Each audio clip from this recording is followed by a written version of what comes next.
What's up YouTube, Mr. Messi here, and today we're going to be continuing our Frenzy guided playthrough through part Hell. We had a really nice nightmare session. Honestly, we didn't even have to break it up into two parts. It was just a lot of fun. We got to grind, we got some really cool items, all sorts of stuff. We'll go ahead and dive in and look at the gear, kind of talk a little bit about that. But yeah, this is where we're at right now. We're level 61. Did some nice grinding in Nightmare.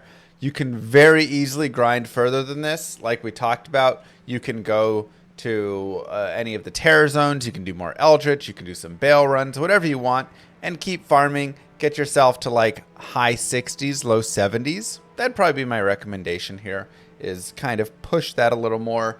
Because again, having enough levels will do a lot and helping your chance to hit, helping you fight the mobs, and just kind of staying alive a little bit better. For our skills, we are pretty much maxed battle orders, almost maxed mace mastery. I'll probably finish that up here in a couple levels, and then maxed frenzy. You could, of course, shift into like higher damage by putting more points into double swing or taunt instead of into the battle orders. But I really like having the battle orders because it makes myself and my mercenary both a lot tankier, so we both can continue to fight forward.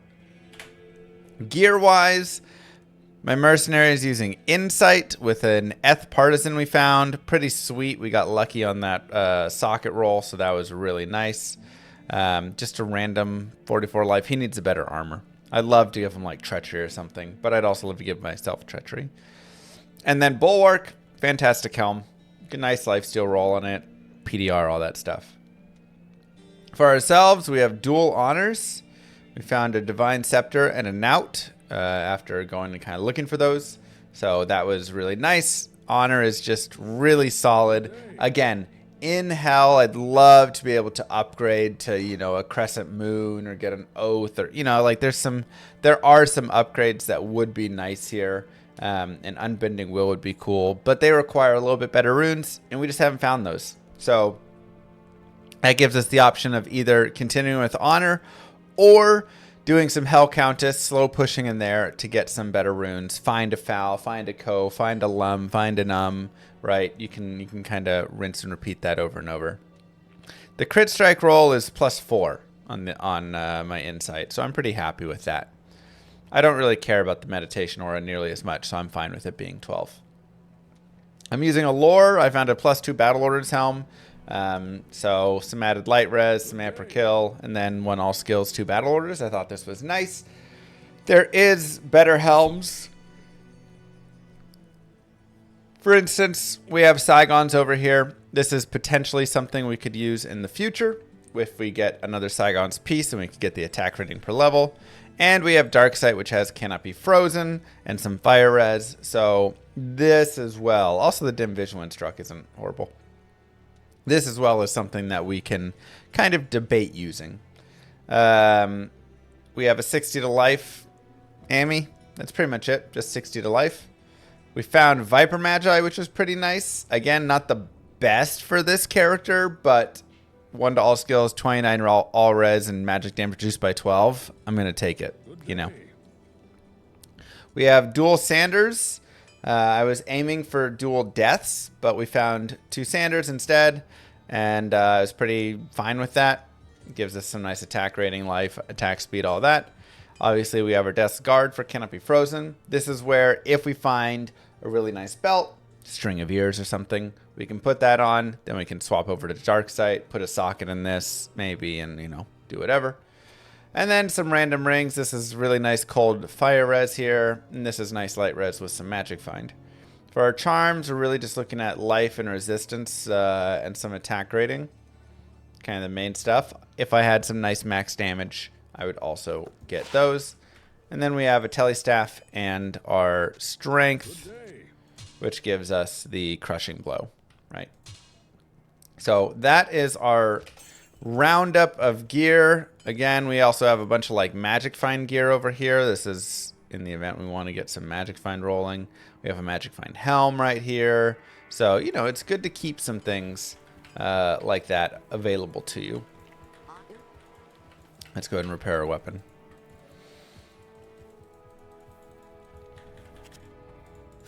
Beautiful.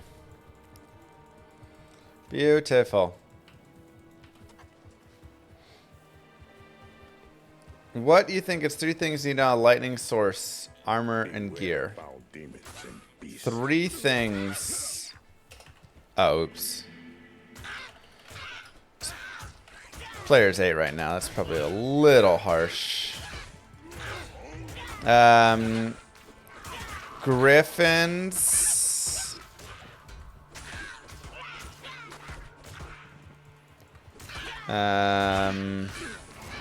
Infinity.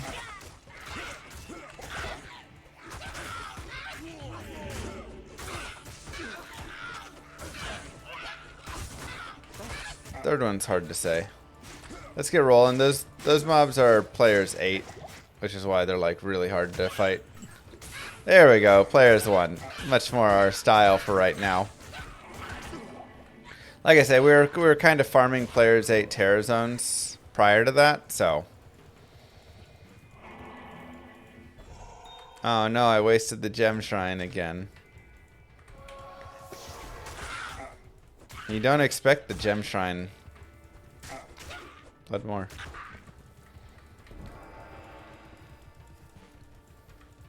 It's okay.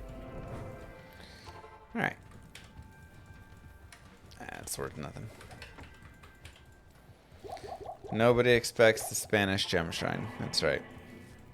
And we'll do the Den of Evil here. Now, one thing to note is Corpse Fire can spawn immune to physical, which can be pretty annoying.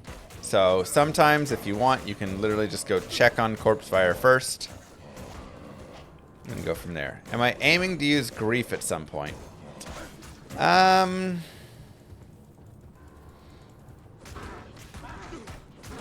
Like, I'd love to use Grief, but aiming to use it is pretty hard to say because you need a low rune, right?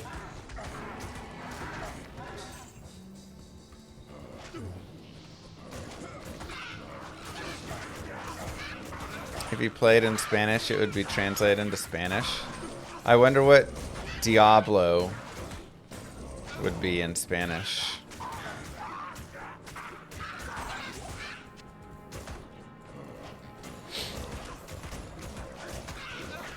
So you always want George. No, what would the Spanish word for Diablo be?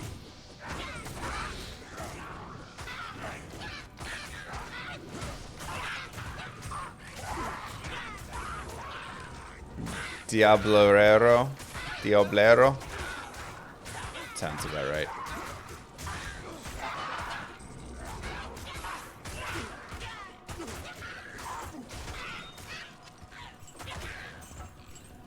El Papi.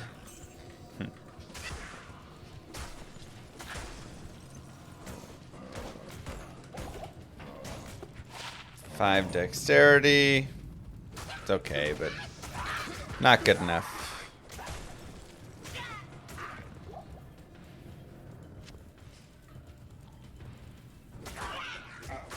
God, I love the movement speed from Frenzy. Once you build up those max stacks.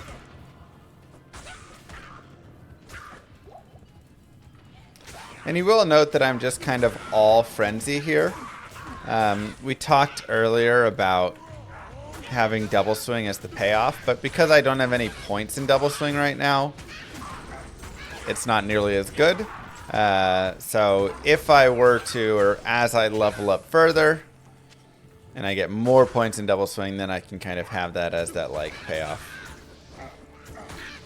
How much harder is Frenzy for Ubers compared to Smiter?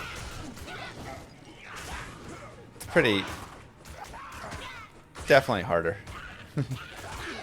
The thing with Smite is Smite always hits. Oh no, he did roll immune to physical. Okay, perfect. This will actually be time for us to figure it out and maybe showcase a couple other little things. Let's go ahead and fight some...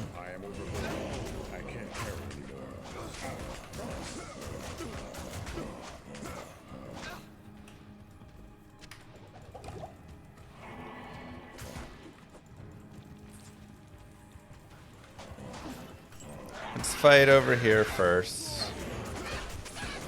Then we'll get down to just him and we'll figure him out. Now, if we had a point in Berserk, obviously we could have the magic damage there.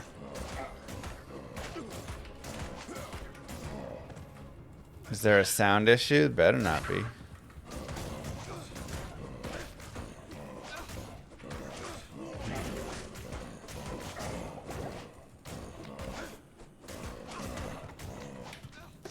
Let's go get some health pots really fast. Yes.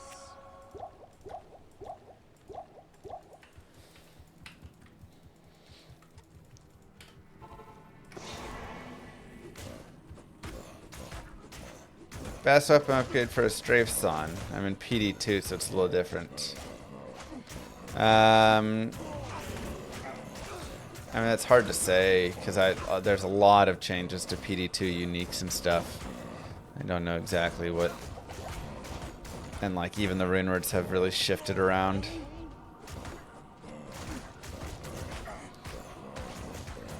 All right, let's see if we can hit corpse fire for some damage. It looks like we actually do the tiniest bit, but not much.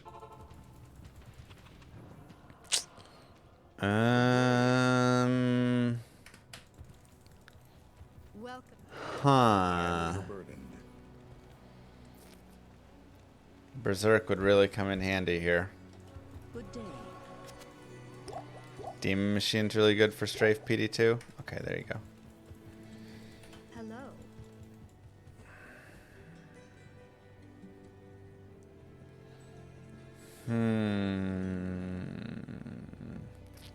So my initial thought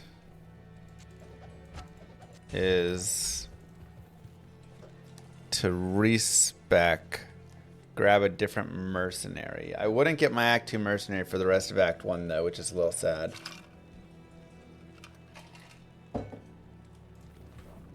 So I don't know if I want to do that yet. I'll put that to good use. I'll put that to good use. Because I could grab like a Fire Zon or a Cold Zon. I guess Cold is immune to cold, so I'd have to grab a exploding arrows on. I guess we can go back to Nightmare for the mercenary afterwards. Okay, so we will hire a Nor. I'll put that to good use. I'll put that to good I don't have a bow for you.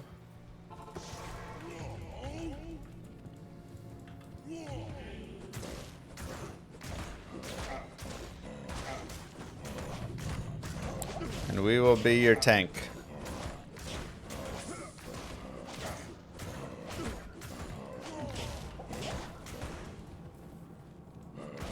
And Nora, I just need you to shoot. Don't you dare. You stay away from her. Anor! Anor, what do you do? Anor, get out of there!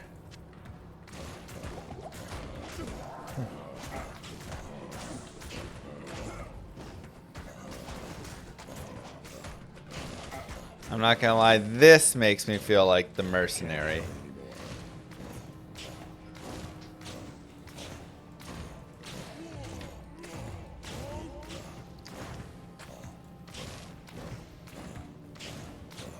Sometimes you gotta get a little creative.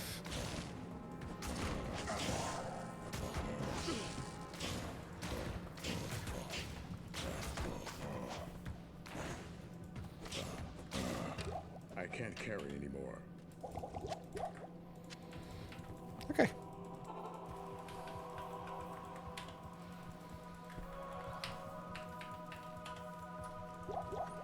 Beautiful. Good day. And let's grab I'll off put that to good use. this, and this, and this, and we will go back to Nightmare really fast. We weren't always just the mercenary, just in that very instant case. Luke Lane Sewer is not a great terror zone. And let's go ahead and grab a sob. I'll put put that to good use. And get him geared up. Charges that refill. Yeah, I think that's my I'll put that to feeling good of it. use. Good day.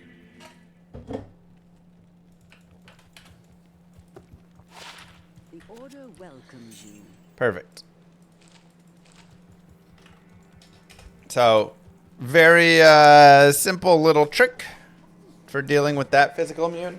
Now, am I going to fight and deal with every single physical immune in the game? The answer is no. I am not. There are many physical immunes, like the ghost and stuff, that's just like super tedious and such a hassle. So when you run into the physical immunes, just go past them. Just go past them.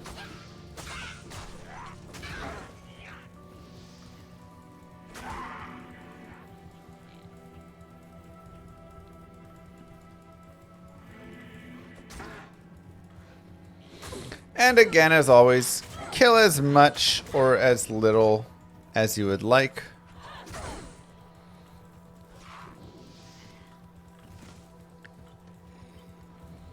So, you can see we have pretty decent damage, actually. Of course, we also have our battle cry to weaken enemies. So if you want to sit there and kill a bunch of fallen and slowly level up and do that, then go for it. Some stone skin in there I don't really feel like dealing with.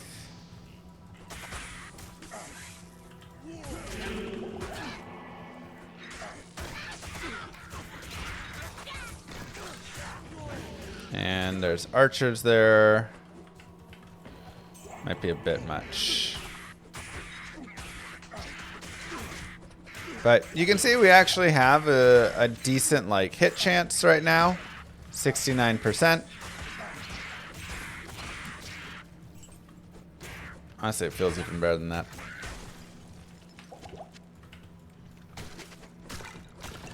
And decent damage where we are able to take the mobs out pretty quickly. I guess with my war cry it's even better. Or my battle cry. If you want, you can also find a waypoint out here. Do some Rakanishi farming. Just watching the old Frenzy Barb guide. Yeah, well, we haven't had one for a long time. Since LOD there, I think, right? So, felt like it was time to make a new. Where's that waypoint? Stonyfield waypoint is also just a really good waypoint to have. Again, like we talked about. One, nice if you want to do some cow farming eventually, to have that waypoint there. Two, it's nice for the shrines. You can get a lot of experience shrines, skill shrines, and then this is your best place to pick up those, whatever you call it, it's the gem shrines.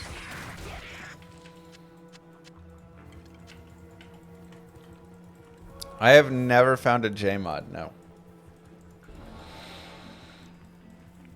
I am J-modless. I tried. I found an A-mod before. Artisans.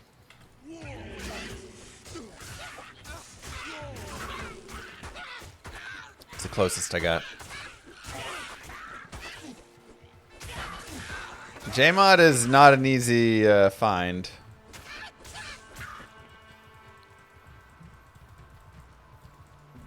It's like, of monarchs, you have like a 1 in 12,000 chance or something. Thanks. Again, I don't really want to fight the archers. I could, right? If I do that slow play style again. Ghostly. Oh no, Asab.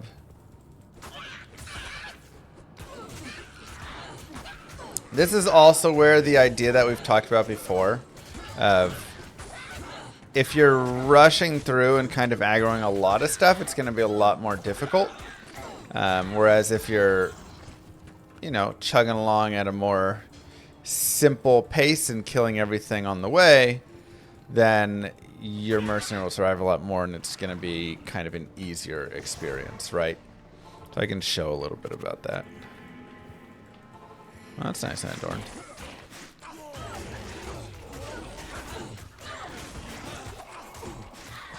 So, I mean, literally, if I'm like, okay, I kill these spike fiends, and then I run, and then, oh, here's a boss group. We'll take it back. We have a safe space to go to.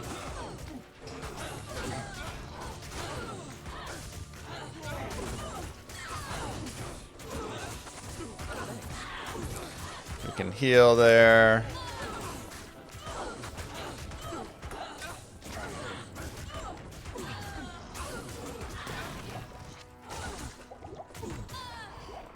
Right, like literally just Thanks.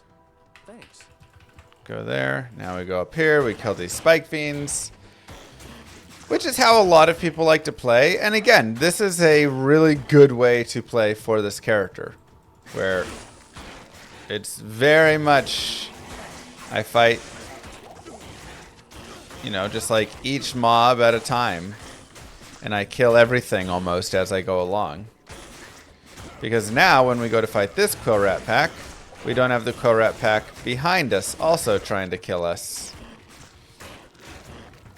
Then I can come over here and I can fight these archers, and I don't have two Quill Rat packs that are sneaking in and trying to shoot me, you know? So you can go pack to pack, mob to mob. I want to check out that Zweihander. Ooh, one socket.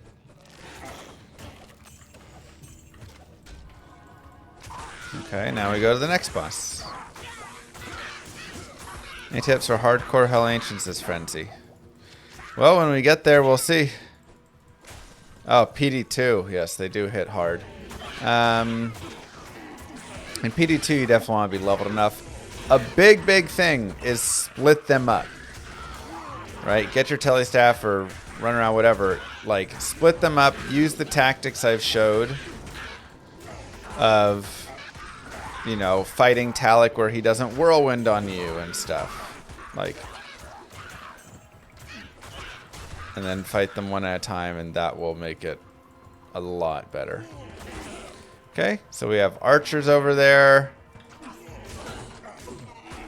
So we'll go ahead and fight like this.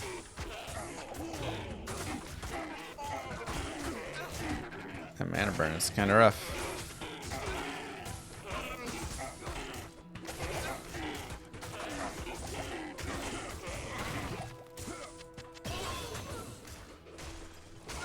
Fight the next archer. And again, I mean, you can see, like, we're just cooking here, you know? Straight up. We are just cooking, crushing everything. Act 1 is also a really nice place because the mobs don't have crazy amounts of life, which is really helpful.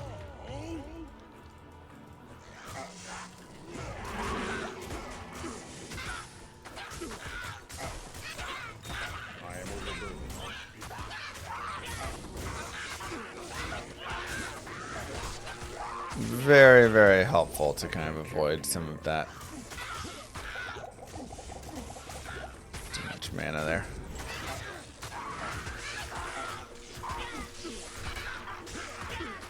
I have 2 honors right now.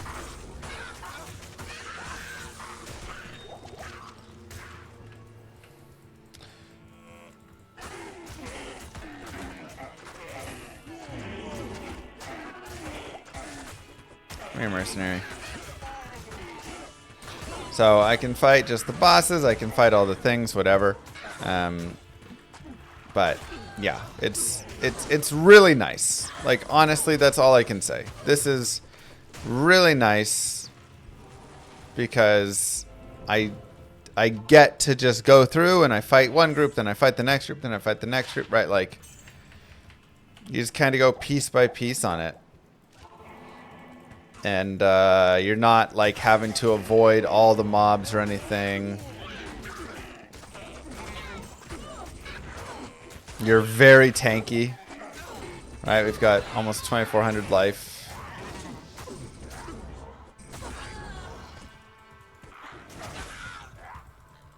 And there's the tower. So again, ghosts we'll have to avoid. This is another one of those situations where we just have a bunch of archers here, but if I run forward and there's a boss up there I want to fight, and then all these archers start coming up to me from behind, then it becomes a lot harder to fight those. You know?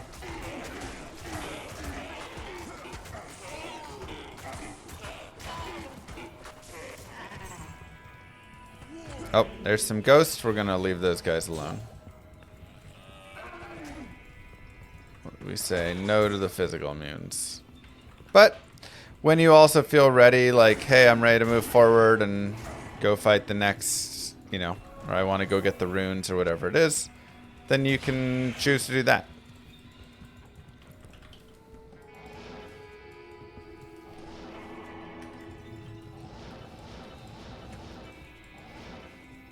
Right? You can just tele forward, whatever.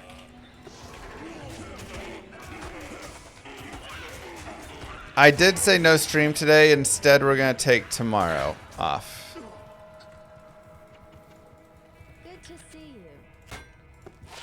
21 to life. I like 21 to life enough.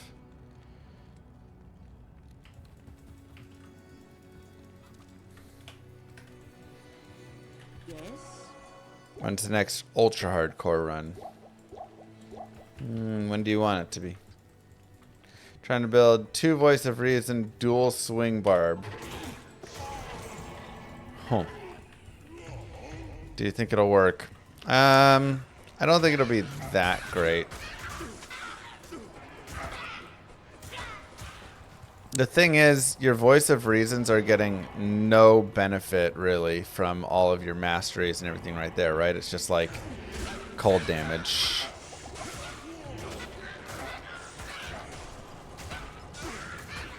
So,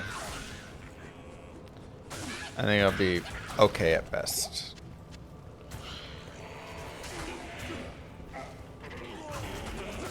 Okay, we got the ghost there. We'll go ahead and bring our mercenary over here. Fight this back.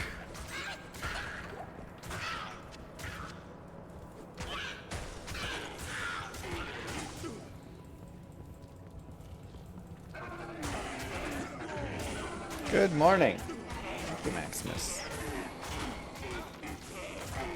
I think Assassin could definitely go into hell with the new rule set. I agree. Maybe that'd be fun. Try and take the Assassin to hell.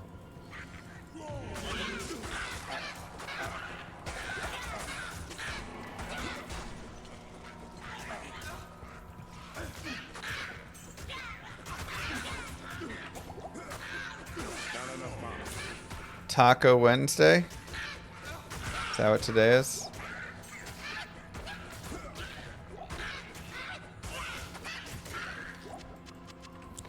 Nephrin, no thanks.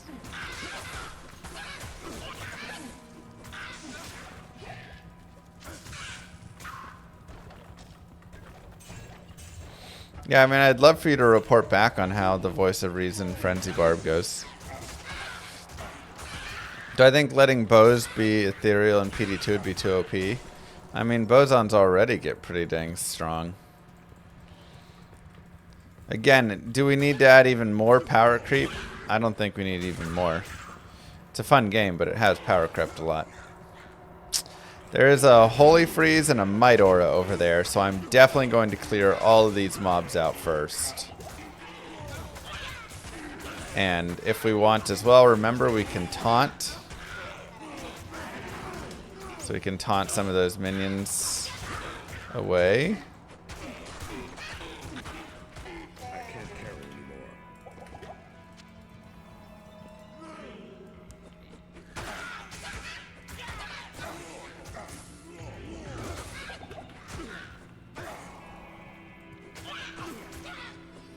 Both need to be at. They can't be at. They don't have durability. Yeah, the idea would be you like don't give them durability. They just can roll Eth for 50% more damage, right?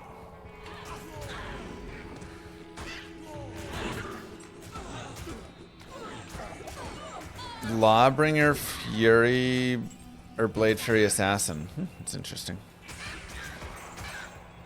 So again, we're gonna kind of use taunt here to drag a couple of mobs out. Also, we have all these ghosts, so we're actually going to get the ghost here and bring the ghost away. And then we will instead come on this side and fight. Because we can't fight boss group of ghosts, right? That is the one thing in this tower that really wrecks us. Bear Source is pretty dang good. And then we can just aggro and taunt out a couple of these guys. Okay, one minion left, that's fine. We can kill Countess behind. Just an Ort Rune. Rip. Now, this again is where you can really make that decision of, do I want to farm the next rune? Right? Because if we talk about, again, those rune words, if we go look at the rune words and we talk about rune words and we say weapons. Oh, that's, gosh dang, I really dislike how that has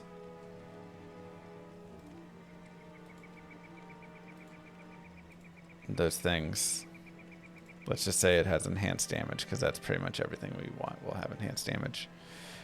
You know, Shalco Eld for a hustle. That'd be really nice. Right? Fanaticism, IES, ED. Burst of speed on striking, even more attack speed. So, okay, maybe I do want to go farm a co-rune and then try and get a 3-socket Nout or something of that sort, right? You know, so we can look at that. We can look at Kingslayer, Malum, Golfal. Yeah, that's a little hard, but something maybe, especially if we get like a goal from our Hell Forge or something. We can look at Oath, Shellpole, Malum. All of these are going to drop from that Hell Countess. 50 IAS, Big ED, Indestructible, can make it in an Eth. We can farm for that Duress. We could farm for a hustle in an armor as well. Right?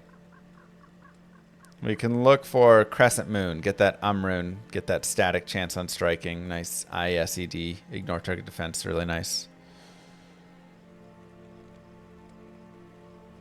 And then obviously you have your Griefs and your Forts and all those, but getting a low rune a little bit harder. Not something that we can quite get there. We can look to grab an Obedience for our Mercenary. Foul, Tholeth, Hell, yeah, that's all dropping from there. 370 ED, massive. We could go for that Unbending Will for ourselves. We could try and get, yeah, there's the Unbending Will. 300 to 350 ED. 2030 IS, 3D combat skills. It's pretty sweet. I could even just farm for a Lionheart. Hellum Foul. I could farm for a Treachery. Get a Lemrune, right? So, you know, looking at that, I think it's really, you know, this is the one of the places where you can definitely say, let's get more. Is it worth getting 100% chance Crushing Blow? Not really. Remember, Crushing Blow is a percentage of max life, right? Which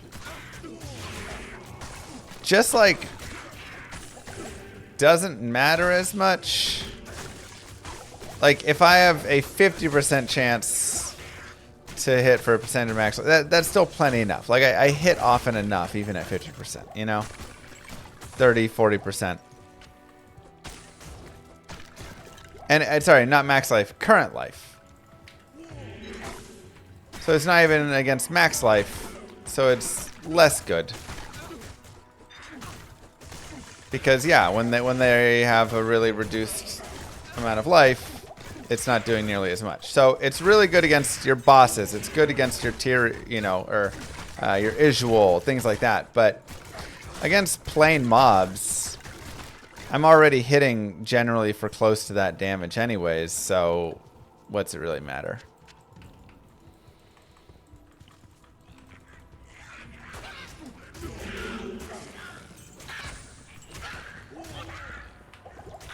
So I would say this, again, the grindy, farmy parts are generally the best parts of the run. In my opinion, that's, you know, the fun of this run specifically, and because upgrades are such a fun time as well. So, guided playthrough. Let's go. Let's go. Thank you, Ron-san. So spending the time to, you know, be down here in the Hell Countess, I think is a really good time. Because this is where you can hit some really meaningful upgrades. This is where, again, all those items we actually talked about. I can get the hustles. I can get the Crescent Moon. I could grab a Lionheart. I could grab a Unbending Will, right? Like, all of those.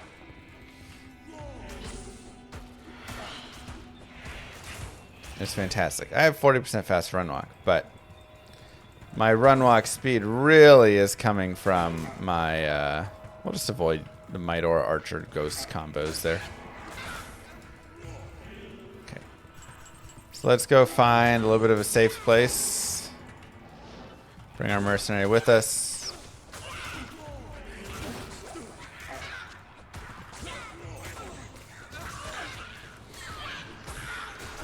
Hey, Moo Girl. Doll Rune.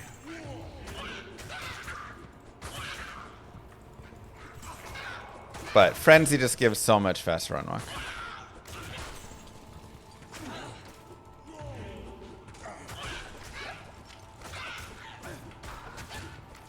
It comes from all the stacks of Frenzy that I have on.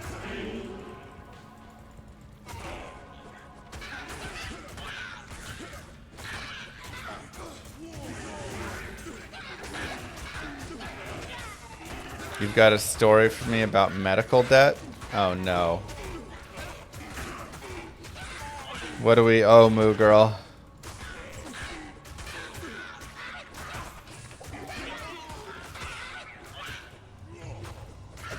How down bad are we?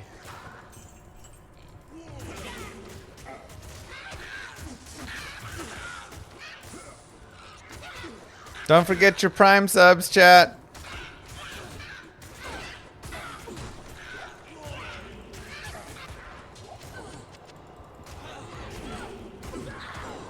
I cried and got the last to help maybe fix it, but she said you need a talking to.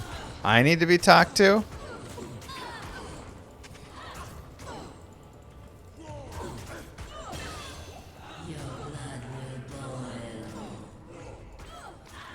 What happened with my medical debt? Do I have a bunch of medical debt?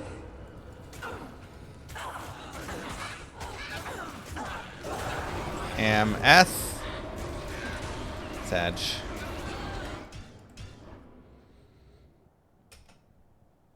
Yes, about documentation when you call in to get a discount on medical bill for having a baby. What?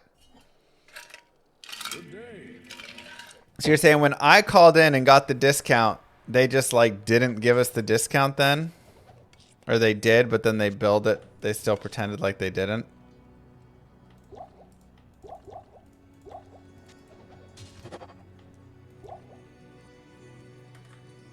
What?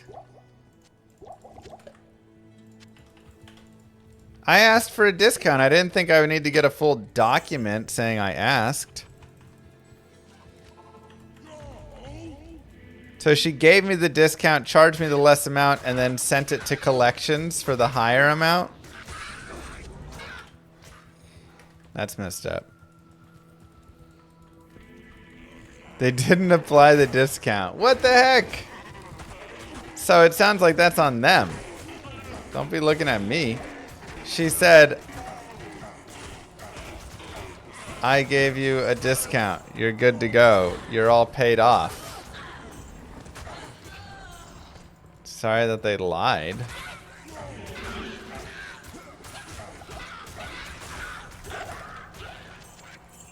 I don't feel like that's on me.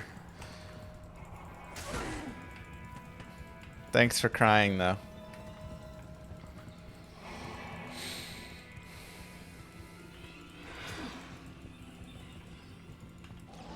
Impossible.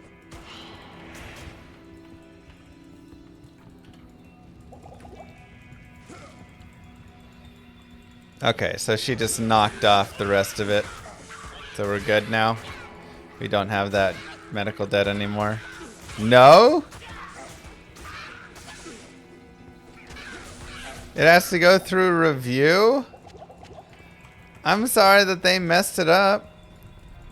Bruh, that's so dumb.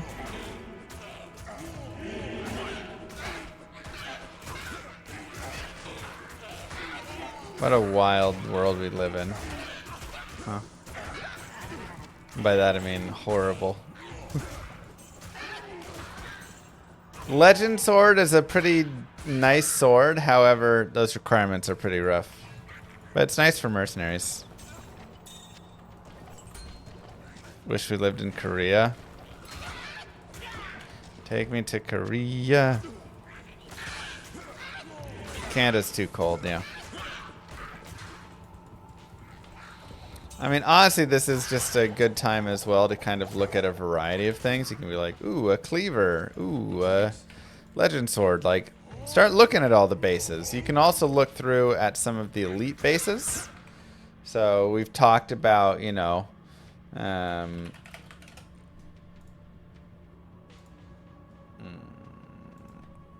weapons area at Summit.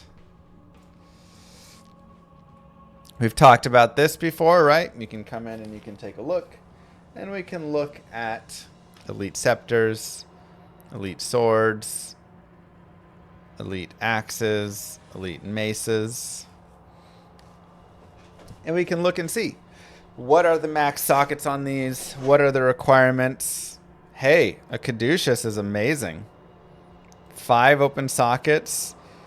40 average damage for 97 strength and 70 dex. Yeah, that's really nice.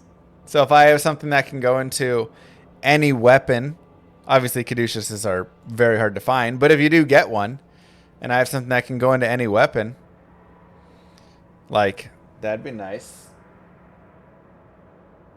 Turn down the tiniest bit there. You know, the Seraph Rod also is 49.5 average. Now it's a little bit slower, but that's some pretty hefty damage. And it's 3 sockets max. So again, you can look on that, you know, what is something that goes into maces, like honor goes into any melee weapon. So we could put honor into caduceus, you know, and we already have the requirements right here. That'd be a sweet upgrade. Looking at swords. We can look around. Okay, Phase Blade, 136 dex, but only 25 strength. It's indestructible as well. Fantastic attack speed on it. 33 average damage, decent. We can look at, you know, okay, Cryptic. We can look at, you know, you just go look around. And remember, the further negative your speed is, the better. Negative 30, negative 20, negative 10. Right, those are better speeds. 10, 20 starts getting slower. And we can also, of course, use 2-handers, but we'll be using it for the 1-hander damage of it. But you can see like a Colossus Sword, Colossus Blade. Yeah, the strength requirements are probably getting a little out of hand. All of these 2-handers, 163 is the cheapest. That's getting a little bit high, right? So we probably do want to look more in these ranges. But swords can be a little expensive there. Axes, you can do the same thing. Berserker Axe, 138.59, but it's got, you know, decent speed, 6 sockets. Right? Like, okay, it's, you know, it's a solid weapon. Etnax, low dex, but 145 strength, but it's kind of slow. Warspike's actually decent speed and requirements are medium. So just look around. Honestly, this is amazing. Just look around, right? Whenever you're playing with these. That's always my recommendation, and you'd be surprised at what you can find and what combinations you can come up with, because a lot of the combos aren't going to be your standard combinations, right? Let's also make sure we taunt over here. Like, that's always one of the things to remember. We are everybody, you know, in your main guide. We will now investigate ourselves on our incompetence incompetently. That's right. Might have a Says, review for you on get medical grief. debts in 5 You to know. 12 weeks, not including weeks where the moon is in waxing crescent moon emoji. Yeah. Nah, I'm not doing that today. You thought though. I did think you were going to start it. Scepter is definitely OP melee weapons for playthroughs. They're great. I mean, this Honor and this Divine Scepter is super good. I would love an Honor and a Caduceus right now. Or again, if I find a 3-socket one, then I can look at some other things, or, you know. So you just kind of look around. Okay. It's a little spicy in there. Let's go ahead and aggro a couple guys out.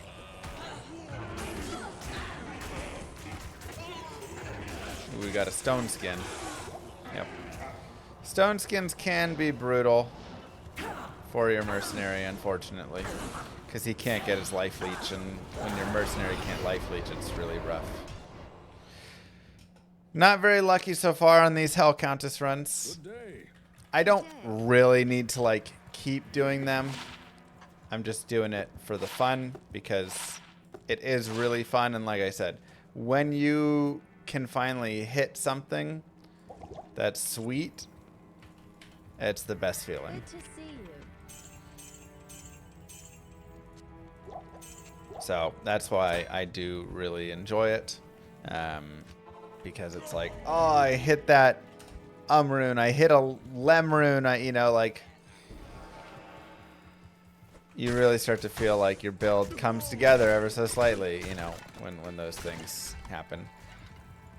So we'll go ahead and keep moving forward, but maybe we'll even come back and do some more Countess in a bit, you know. But technically, we have what we need right now to beat the game. We have Crushing Blow. We have enough damage to clear. Yes, Chaos Sanctuary may be a little difficult, you know.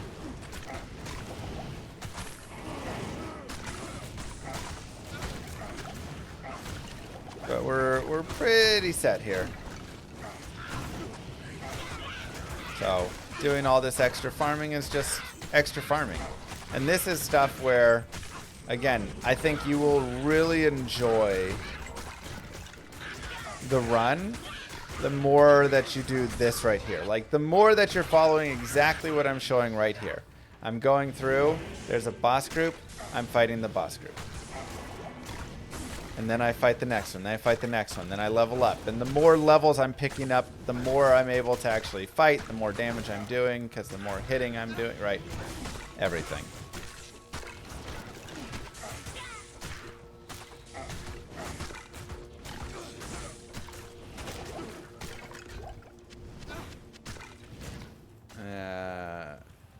Can I give you tips on your pirated copy of Diablo 2 Resurrected?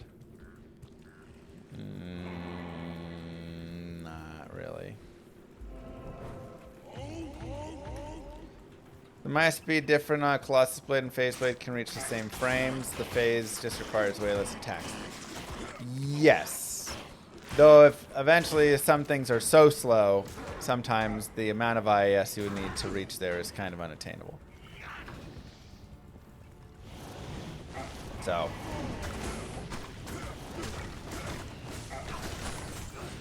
you won't always end up having the same.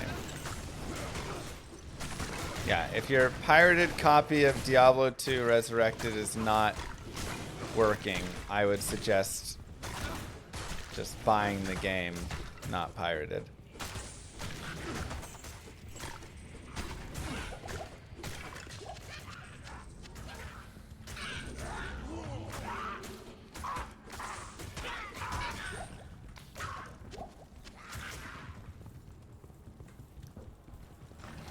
Now, I would definitely suggest if the game currently costs $40, just wait a tiny bit.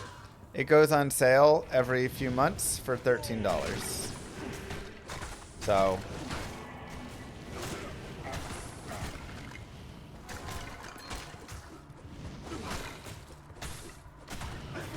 for Boazon, I feel Fire Arrow can get me through to hell. But what should I do in hell? I like to run bow and freezing arrow, so I dual spec it. I can't carry anymore. I should take this to Chauncey.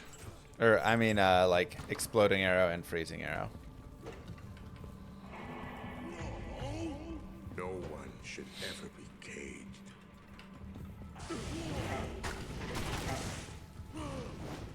Okay. So again, whenever you run into just like too many dudes, you can back away a little bit and kind of fight them more individually rather than jumping right in the middle. As you level up more, as you get more damage, you can fight, you know, more of them in mass and not feel so crowded. But yeah. I can't carry anymore.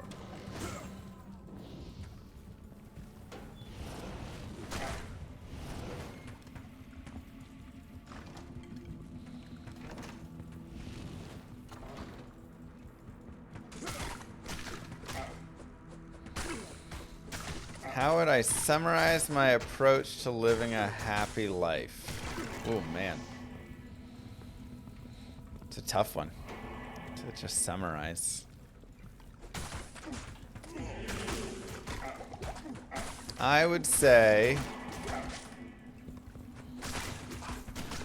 obviously, you know, I mean, I feel like the Maslow's or whatever pyramid, you know, is a good starter piece for that. Like, obviously, you need your first basic needs met. If you're hungry, if you're thirsty, if you know, like, if you don't have that stuff, it's gonna be difficult.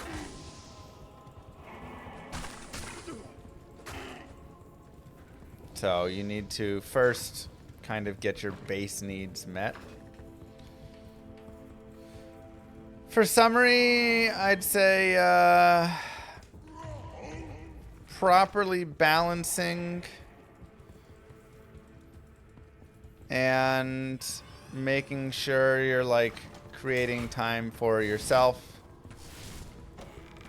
and then finding things that you want I am overburdened. to like the best way to say it is like struggle with, right? I've talked about this a lot of times. A lot of people have an idea in their head of something that they want to do or be good at, but they don't enjoy the journey of it. And then you need to learn that that is not something that you actually really enjoy then. Right.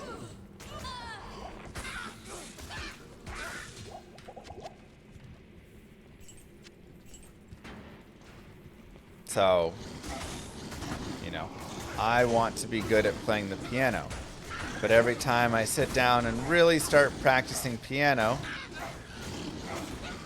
eventually I stop practicing because I don't enjoy the practice process enough. I don't get excited to go practice it all the time.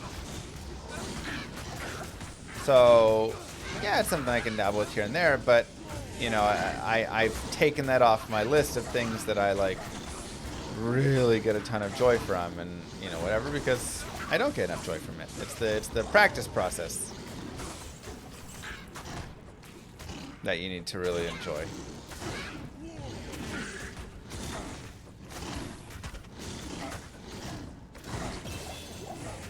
I can't carry anymore. I can't carry anymore. Another level. We finished maxing battle orders, so we're good all right there. I will put a little bit more to Mace Mastery.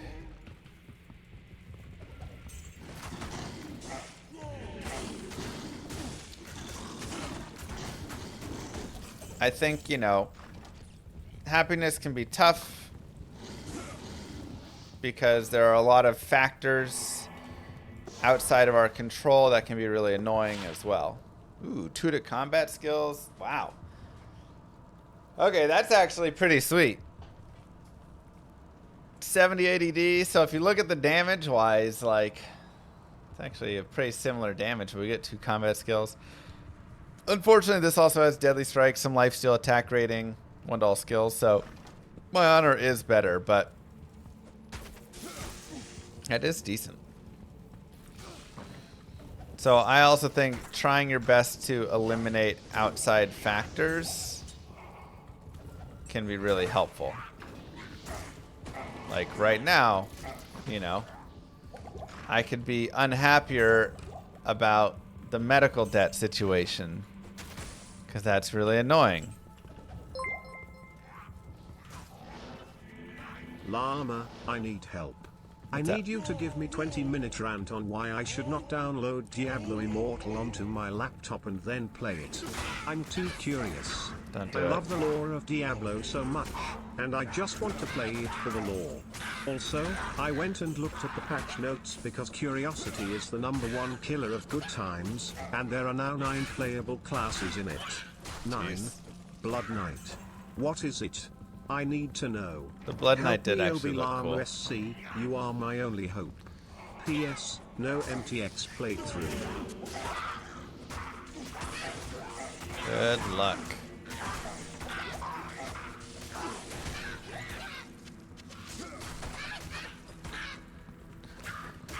Yeah, you don't really need to pay to win through the campaign, though. It's really the, like, beyond it that they start to hammer your wallet.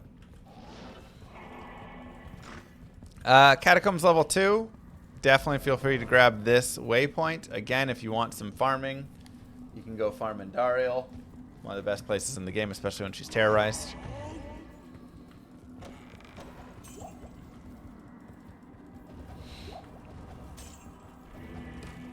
So that's a nice map right there. I will try to give you my older set of, you know, when I shifted from being less happy to being a happier individual.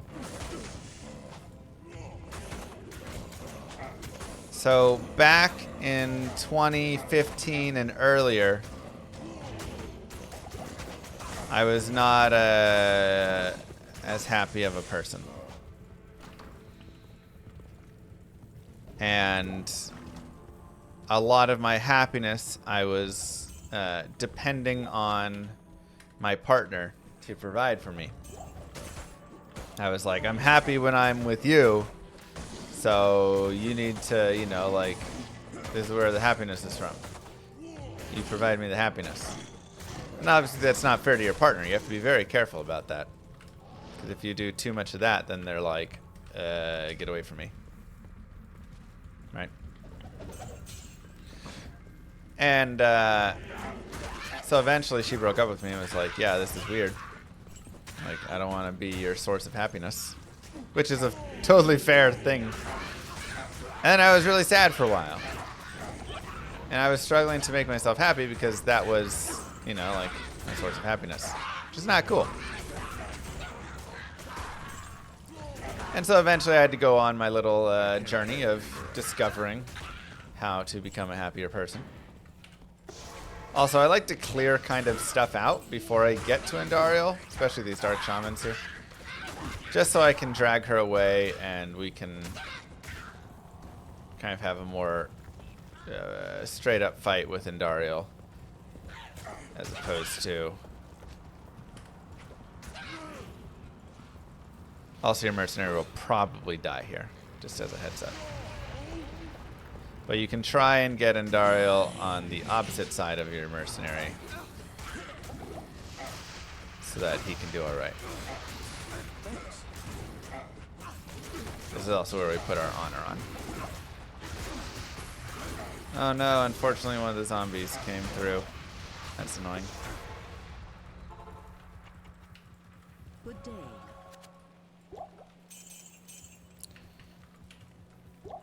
We'll continue our story in 1 second.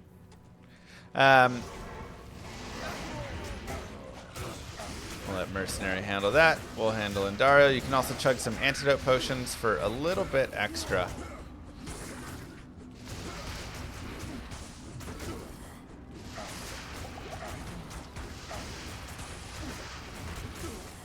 But really just trying to get those honor shots in here for the crushing blow.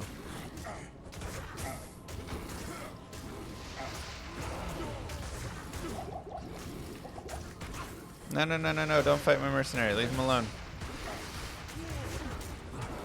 This is also where, if you wanted, you could have a strength made for your mercenary and a 2-socket weapon as well, right? And both of you guys can just chip away at her. Doing a lot of poison, yeah. But pretty smooth overall, right? This is a pretty smooth fight for us. Go ahead and get some more health. And like I say, we can chug a few antidotes. We'll give one to Asab as well. More vitality.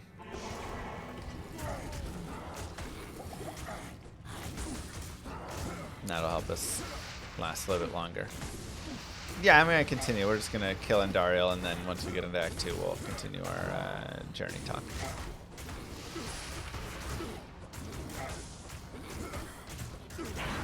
Booyakasha. And just like that,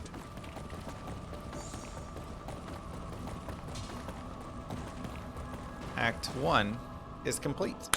And again, this is where, you know, I continue to say, like, go and run more Hell Countess. And maybe we will go run more Hell Countess or whatever, right? Like, go have some fun with, you know, with the character here.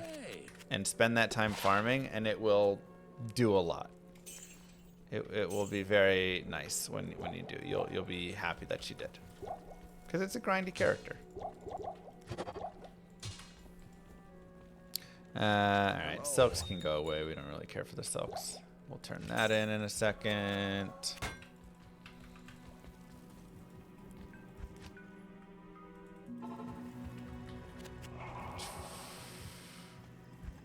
So, speaking of running more to be happy, exercise does help. But anyways, continuing our journey, we're going to head out here into Act 2. Again, feel free to slow play as much as you would like. Or not, right? Or just rush through. This is all up to you. However you feel. But be careful fighting like 3 or 4 bosses, and right, like that's a quad group right there, and I'm cursed. That's probably a no-go. Now over here, okay, we're able to kind of like separate it down. Maybe we come back over here really fast, bring a sob. Let's taunt a couple mobs over so we're not fighting both of the boss groups.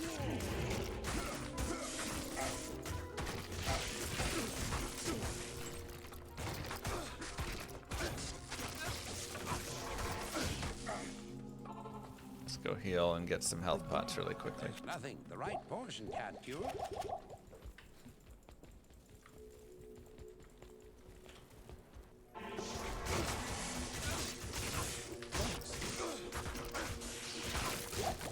Dragon Thorn.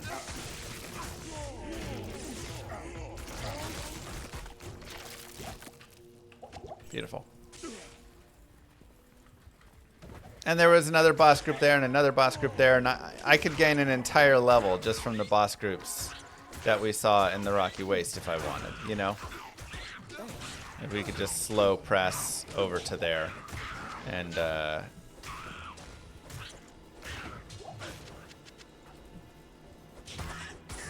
work our way down, right? I mean, literally, like, let's go take a look.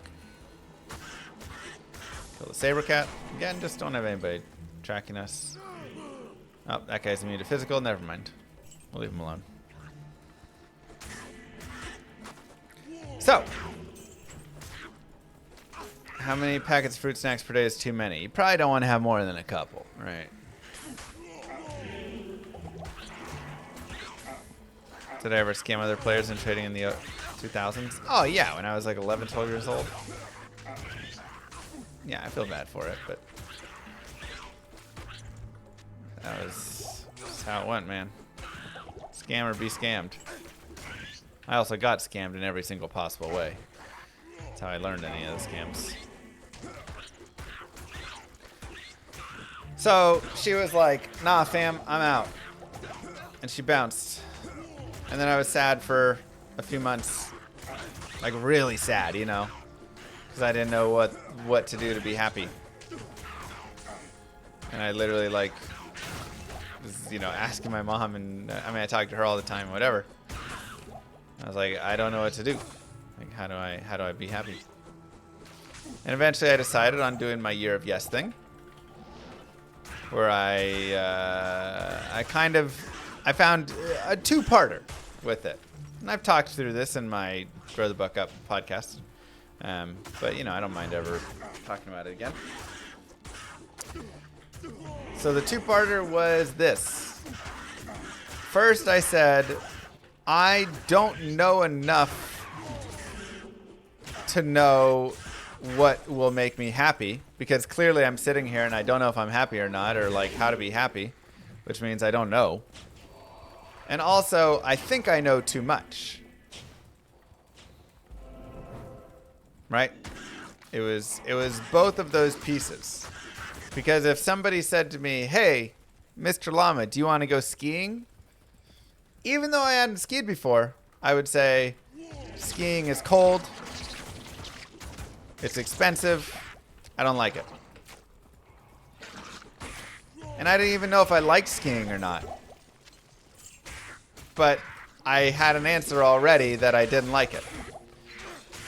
And that was me thinking I knew too much, essentially. So instead, I said, all right, hey, when my friend invites me to go skiing, I'll say, sure, let's go skiing. And so she invited me to go skiing with the group. And I went.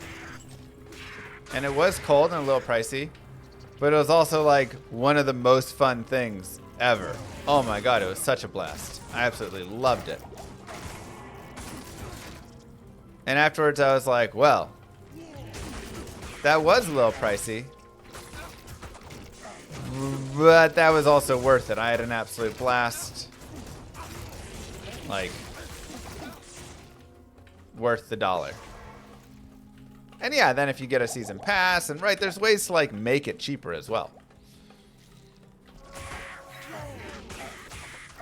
So I immediately went out after that ski trip, and I bought a pair of skis, and I bought boots, and I bought all my gear. And I got myself set so I could go ski again, and then I went and skied like twice more that year. It is an honor to serve you. And it was dope. And I loved it. Grow the Buck Up. That was the podcast. I just did a little like fun podcast, you know, whatever, 15 episodes or something, of like talking through happiness and finance Impossible. pieces. Impossible.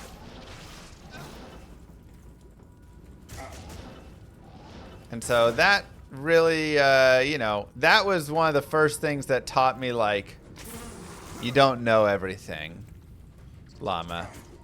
And you having assumed all of these things your whole life has actually kind of kept you in a more miserable state. Because you've refused to go do a lot of things because you've already come up with an idea of what it's going to be like, how it's going to feel, what it's going, you know, whatever. And also teleporting through the maggot lair is just nice, but you don't have to. You can fight your way through. This character can fight his way through pretty easily. But, you know, who wants to spend that time in the maggot lair? Blessings to you. So that was my big, you know, like first lesson there. Now, obviously, I wasn't like, no, I'm just going to go do all the drugs and all these things. But, you know, it at least gave me a good starting point of figuring stuff out. Being like, okay, now I'll try stuff. So I tried some other things, right? I went and tried scuba diving. Again, it was expensive. And this one was actually a little different because I was really scared of the ocean, especially like the deep water ocean, which you should be scared of the ocean to some degree. I just want to put that out there. Like, ocean is scary. But I was like, maybe I shouldn't be so fearful in such a crazy way. And so I learned how to scuba dive. I went out and ended up scuba diving with sharks a few of the days. Did a whole like scuba trip, like 12 dives or whatever. And I learned many things from that. The first one being like facing your fears. I remember I was down and there were like the sharks around and we were chilling. And it's beautiful and I was like, man, this is super scary, but also just like absolutely beautiful and fascinating at the same time. And I would rather like have done this and be scared of it and whatever than like never have done it and lived in fear of it my whole life, you know? I also learned to trust the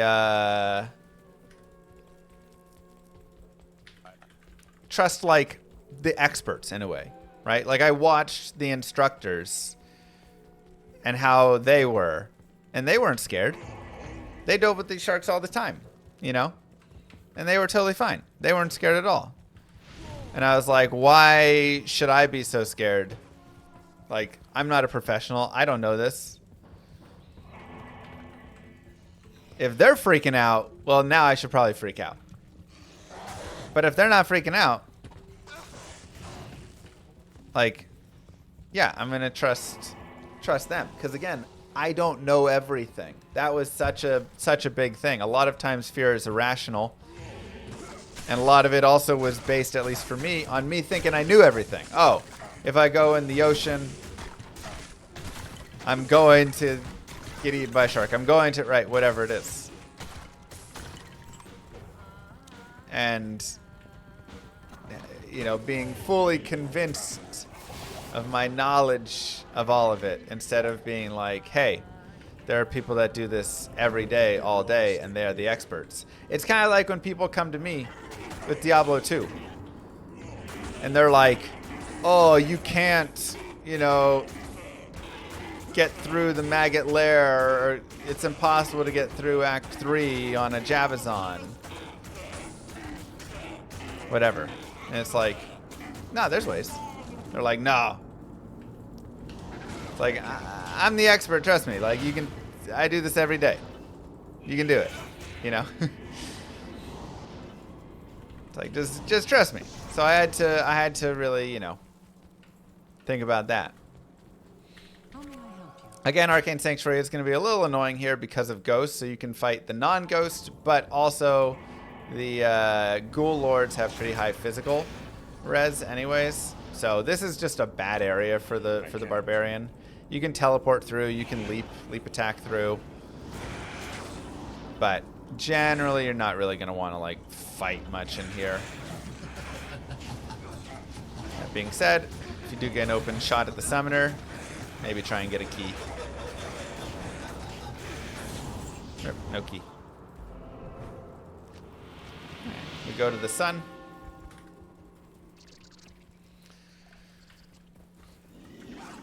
And again, decisions of how much or how little do you want to fight are always in play here. Do you want to fight a boss group? And like I say, fighting like one boss group at a time is really for, you know, the early piece going to be kind of your bread and butter. As you level up a little bit more, you can add in, you know, a second boss. You can be more in the middle of all that. But you're going to want to kind of be a little bit more paced here. We rolled Ghost down here. This means two things. One, we can try and just like fight around the Ghost. Two, if we want, we could reset the map and just try again. Not even reset the map, just like save, quit, and then come back in. Dead end.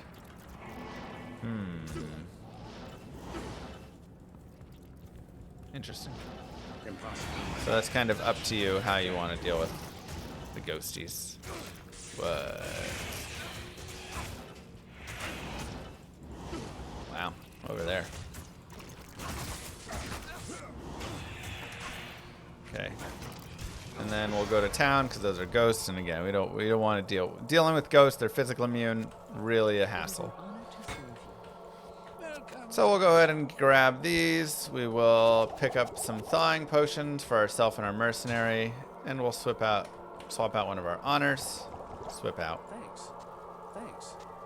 Give a sob. Thanks. We can go fight Mr. Duriel.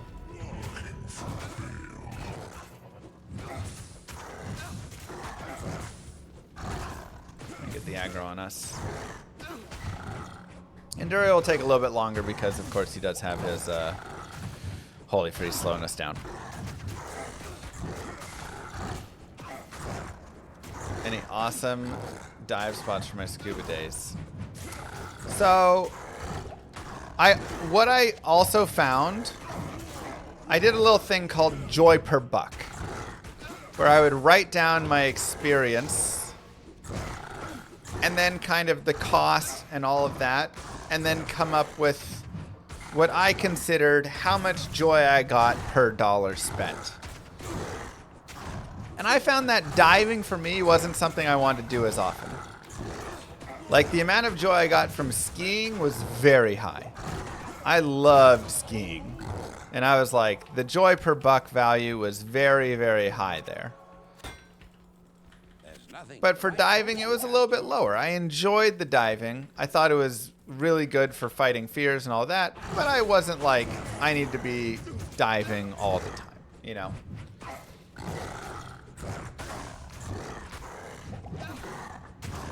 I do not shoot guns. And that to me was a very easy way to put it to numbers a little bit, right? Okay. You know, how much do I like? Because this was also when I was doing the financial podcast with it all and stuff, and that was the big piece, was how much do I like something versus how much does it cost? And then you can weigh it out, and you can actually get a really good sense of, of it. Right? If I go to dinner, because every dollar, $1 equals $1. That was another one of the podcast episodes. $1 equals $1. Because every dollar is the same. Like, if I spend $75 on a dinner, and then I spend $75 on a, experience somewhere, like, I've spent $75 either way. So I have to kind of determine which one is worth. Not quite pure. You know.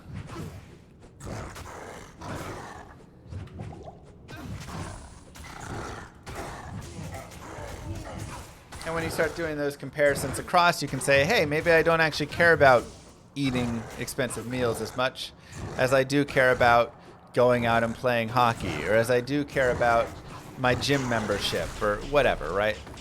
I can't carry anymore. And just like that, claps to you all.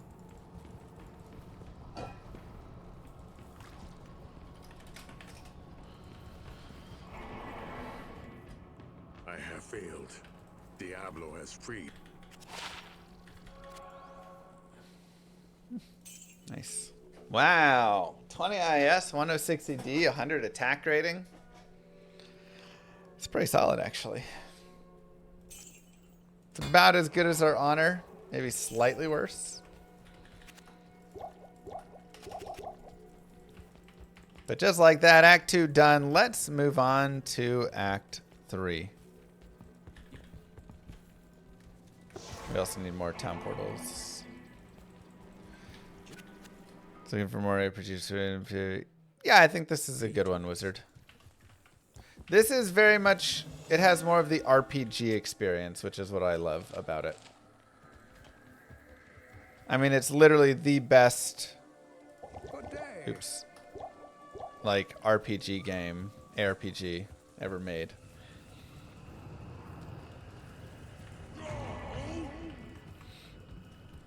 And it's what so many games have, like, built off of, so...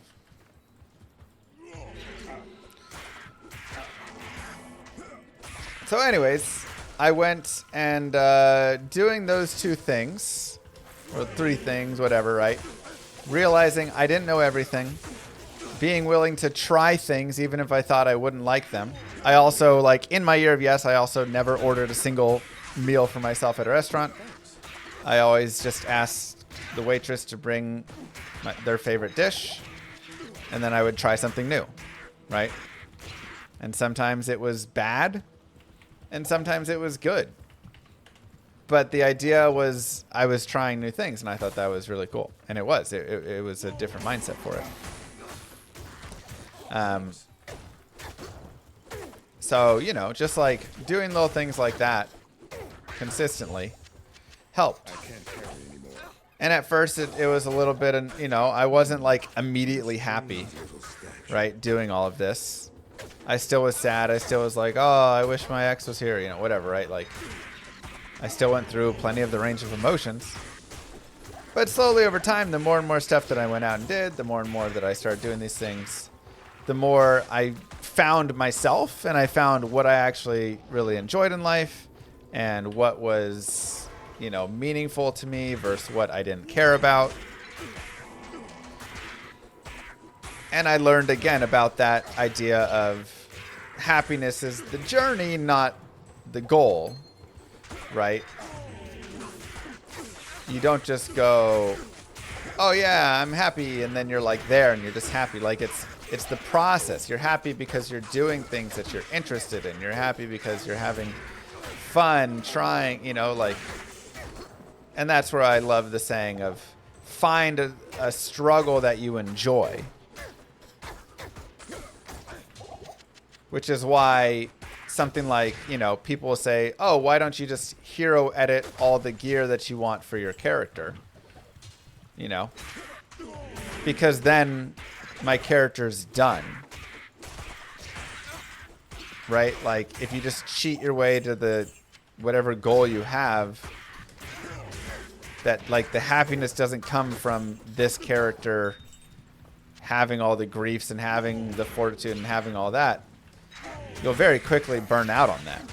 You'll cheat all the gear in, you'll play it for a little bit, and you'll be like, okay, now what? You know, like, the joy of the character comes from, like I've talked about, the grinding of going in, and when you find that rune or that rune and you build that next piece, and, you know, it's like, that is what's really fun. Another point, Mace Mastery. That's what's a good time.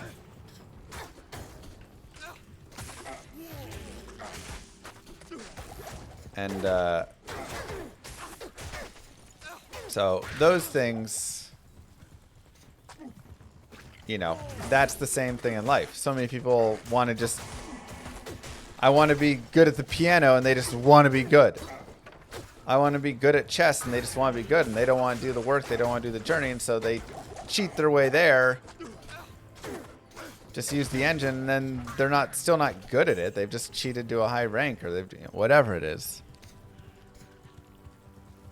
And then they get bored and they move on to the next thing, and they're chasing happiness because they think happiness is being the best or winning or whatever, but it's not that. It's all the bits along the way to get there. And so that was really my main lessons, takeaways, all of those pieces. Was, like I say, over the course of about a year, I just traveled around. I went and did different things. I, really like invested some money into trying things that sometimes I didn't enjoy. But I didn't have to enjoy it because it was a learning experience. And there were awkward experiences within it. There were great experiences within it. Some things I thought would be fun and they weren't. Some things I thought wouldn't be fun and they were. I made friends. I did cool things with people that, I didn't consider to be as close a friend at the time. And then we became better friends from it. Like all sorts of stuff. Because I was willing to just go try.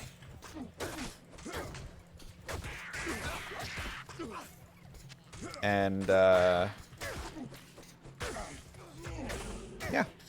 And then eventually, one day I kind of woke up. And I was like, wow. I feel pretty happy and fulfilled. I don't feel like I need, someone in my life. I also just stayed single that whole time. Anyways, I wasn't like dating anybody or trying to date.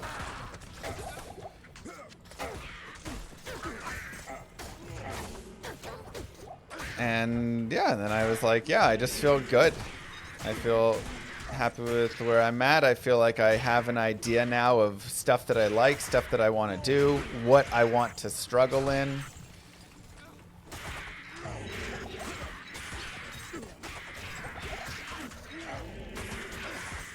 And so now we're here, and it's great. I have a great time. I'm much more fulfilled in life from that. And I still have things in life that are difficult and stressful. It is, Mr. Meats.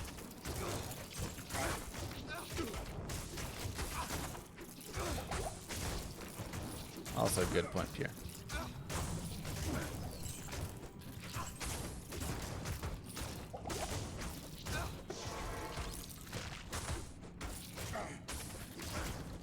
So that is my happiness talk.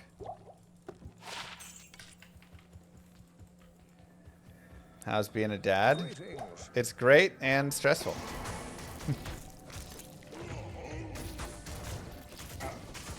Being a dad is awesome, but it is hard. Just having some little critters that are just like dependent on you 100%,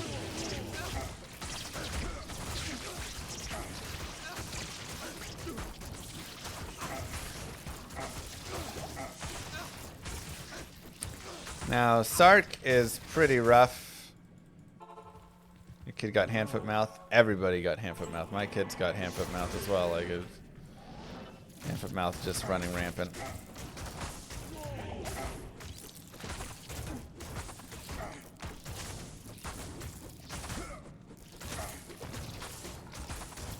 But yeah, I love my little kiddos.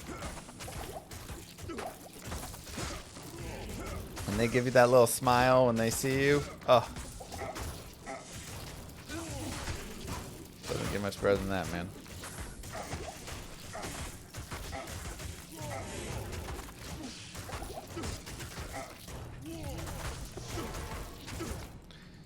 Poison spiders are rough. Yes. Very rough. Such a cliche thing. Oh, yeah, but I mean... The thing is, like, especially, like, my little 9-month-old. Like, it is the purest happiness smile you've ever seen in your life. You know? Like, she sees you, and especially when she sees mom or dad, right? Other people, she's like, maybe. When she sees mom or dad, she just has the little purest smile you ever dang seen.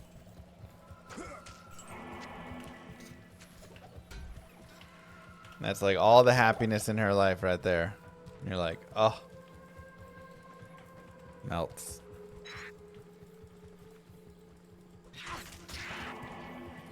Well, looks like we gotta go through the Great Marsh. Well, unfortunate. Most likely. Actually.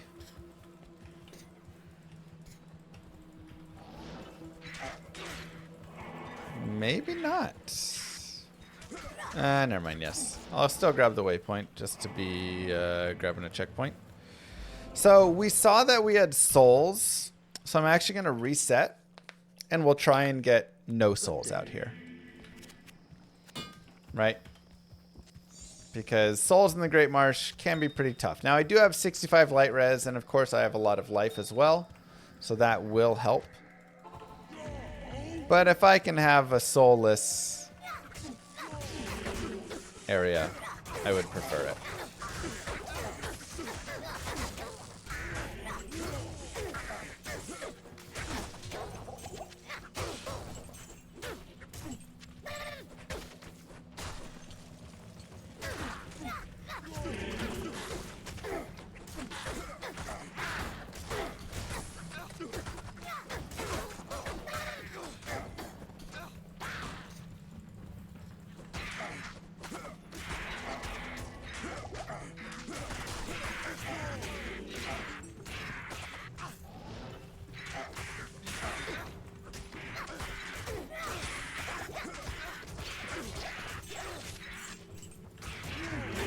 Mercenary out a little bit. Just kind of getting swarmed. I can't carry anymore. Did I ever play Detour on Switch? I have not. Oh no, we still have souls. Alright, well, we're going to try our best to not die to some souls here.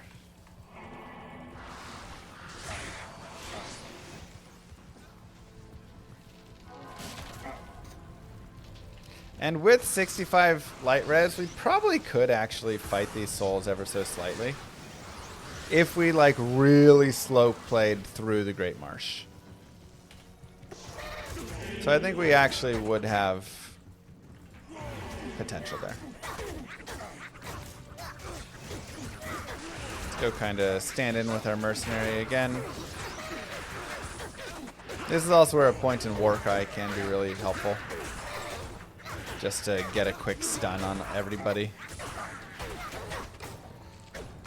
Yeah, you can taunt them and then bring them in. And again, you can go really slowly through and it works well.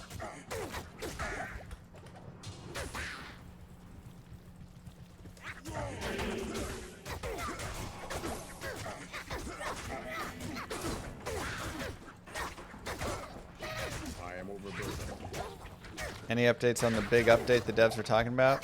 No. No updates. There's a lot of stuff right here.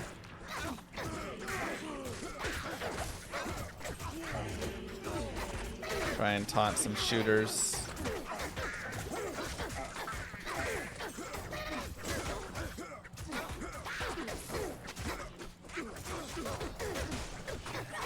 And battle cry just to lower that damage some, right?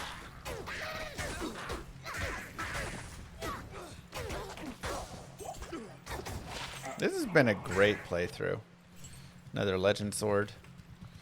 I'm just gonna say it, like, this has been a fantastic playthrough. Nice farming, good kill speed, good leveling.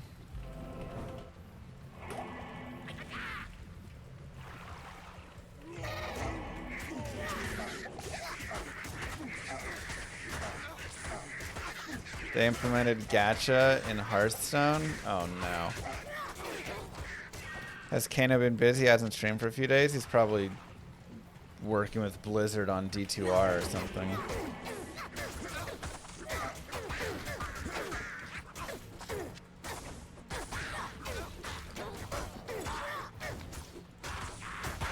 Why do I think modern ARPGs moved away from the mechanism of mercenaries? Because you don't need them. Modern ARPGs moved into just like mass murder machines.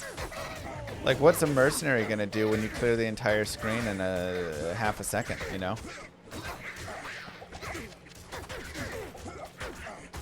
Kind of becomes pointless. Mercenary is much more fit when you have places that you lack, but I feel like in modern ARPGs, all your characters are just like gods. Even if they provide support auras in D2, like, you need it to break the immunities. You need it for the mana regen, whatever. But in modern ARPGs, you have, like, no struggles. Like, there's no, like, oh, my character can't, you know, like, there aren't immunities. Your character just kills everything. Gacha is like you pay to win, essentially. Alright, we have a gem shrine. Let's go back. Remember, we can grab whatever flawless out we want. This is a tough choice. Amethyst or ruby?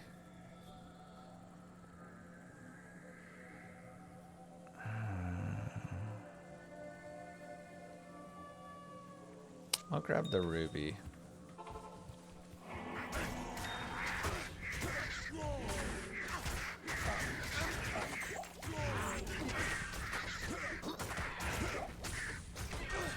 Nice brush.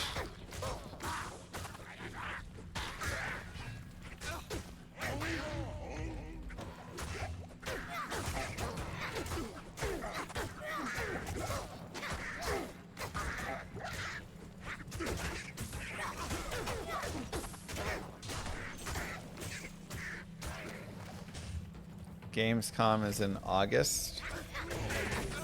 I mean, maybe Blizzard will announce something there. I don't know when. I figured they would have announced something on the 25-year anniversary, so I don't know, like, at this point what we're waiting for here, you know.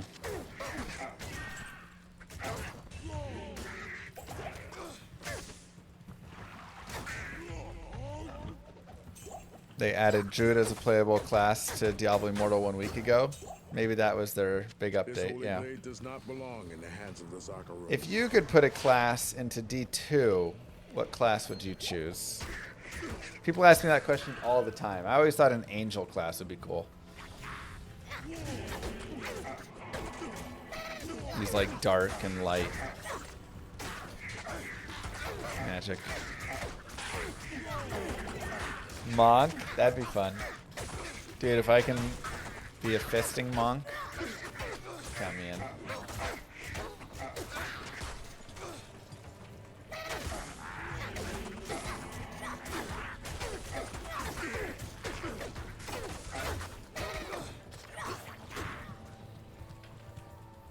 Count me in.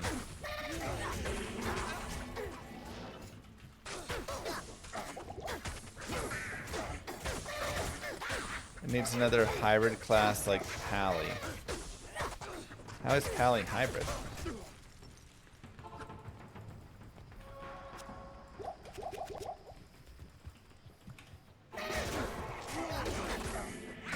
Like caster melee, you're saying? You can pick or choose, essentially. A male assassin. It's like What? So the same class, just a male spec. That's true, Dennis. I do love playing Thorns.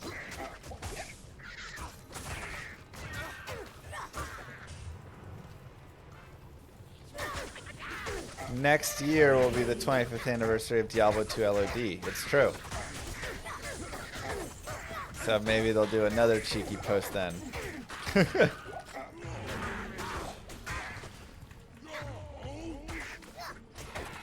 Yeah, it'd be lore kind of like Tyrael of a Fallen Angel,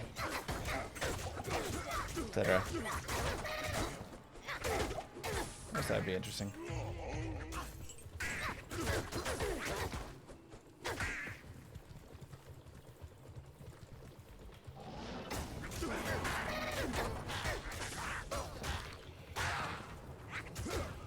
Another Knout. This is, again, a great weapon for us. It is the exceptional base. Obviously, if you want to move to an elite base, that'd be nice. But we do know that a Knout fits with our mace class for our mace mastery. And can get 5 sockets. But we could also just roll it and see if we can roll, you know, 3 sockets or whatever in it, and then maybe make a 3-socket weapon. So just a nice base.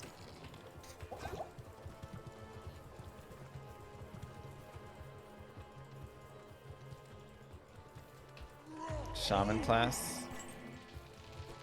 Healing buffs, crafting elemental. I'm gonna skip the thrashers, they're kind of nasty.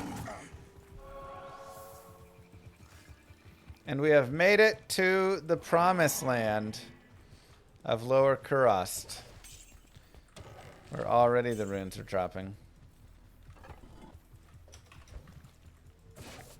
You know the drill in the LK. Pop. Pop. It's locked.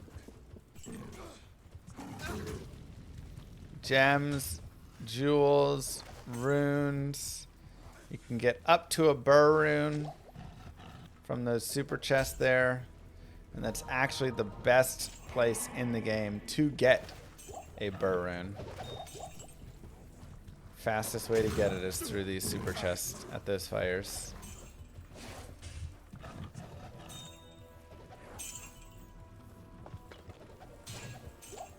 And you can get up to 2 of those fires, so you can actually re-roll your map until you get a second one. You can get them right next to each other, right next to the waypoint.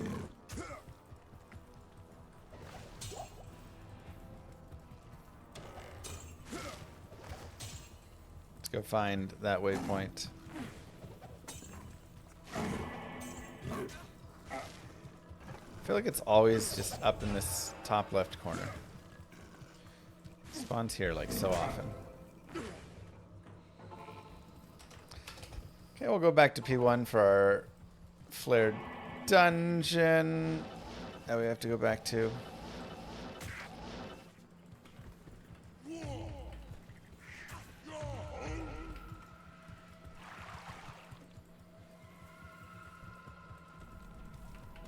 Also, yes, like we talked about before, a fantastic place to get bases. We did spawn Ghost in here.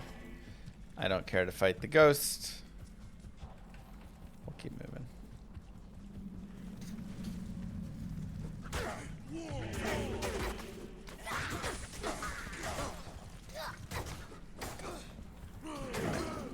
Get some bats to come join us. Highest rune I found during a speedrun. Sham.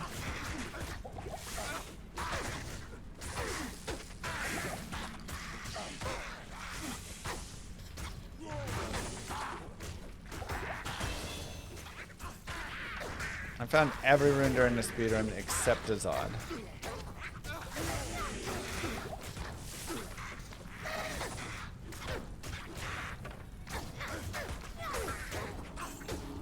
Another point in Mace Mastery.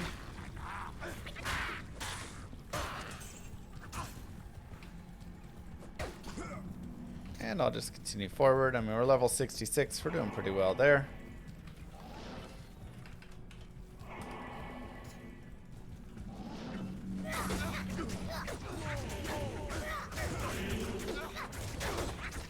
Get him a sub.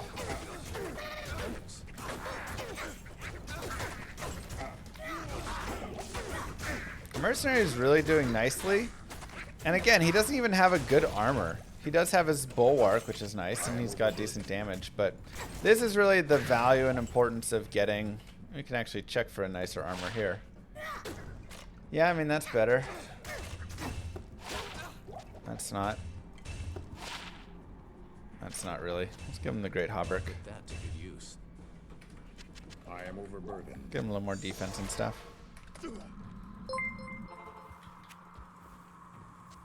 Clusterbuster and I had a great idea.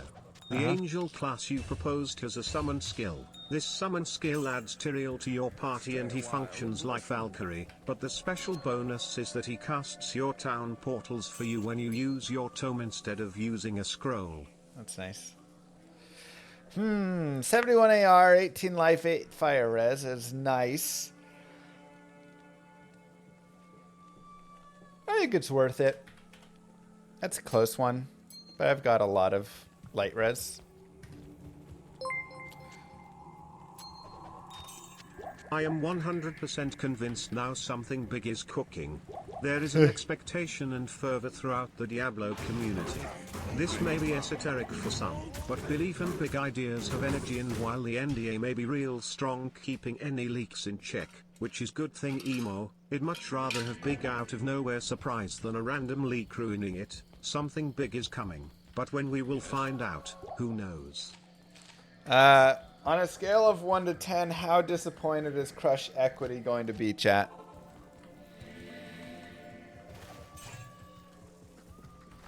He's drinking the hopium a little hard there, maybe. Yes, 10, 10, yeah. Once everybody gets so certain of it happening, my thoughts of it actually go down. I'm like, oh no. No chance now. He drank it. He drank all the hopium. Alright, so again, like we said, players 8, run around, pop all of the poppables. There's skeletons, there's weapon racks and armor racks and chests. Your mercenary is going to die on players 8, especially. Pride is going to happen. That's fine. But this is where you can find those sweet bases on top of the gems and jewels and runes. And, you know, you can find that Rune or that Mal Rune or the Gold Rune or whatever you're looking for with all that as well. Oh, look at that. There's a bone weave, you know. 4-socket bone weave. Hey, fortitude. Or we could make a stone for a mercenary if we get those runes.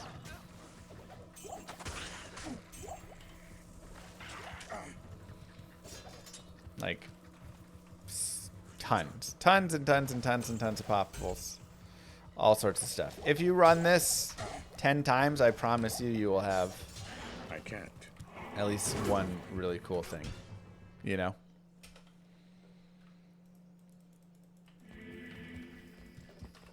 Go ahead and go down to P1. I'm not going to run any more. That's the general idea.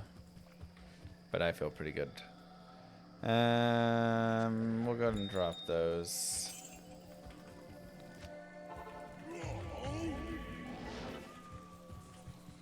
Continue forward, get our life.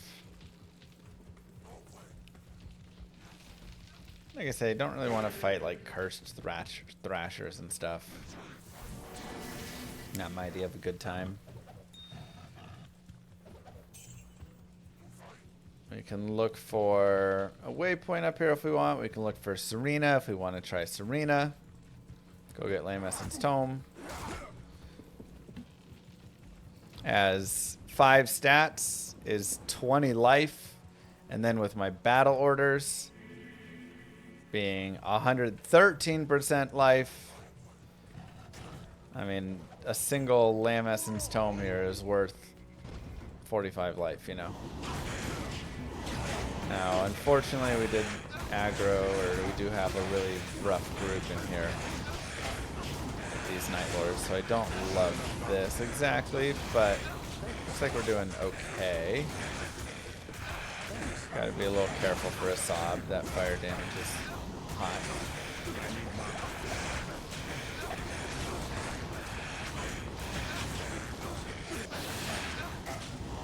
Let's go back and go get some health pots. Is it worth it to farm LK offline or online ladder? Yes, it is still the fastest way to get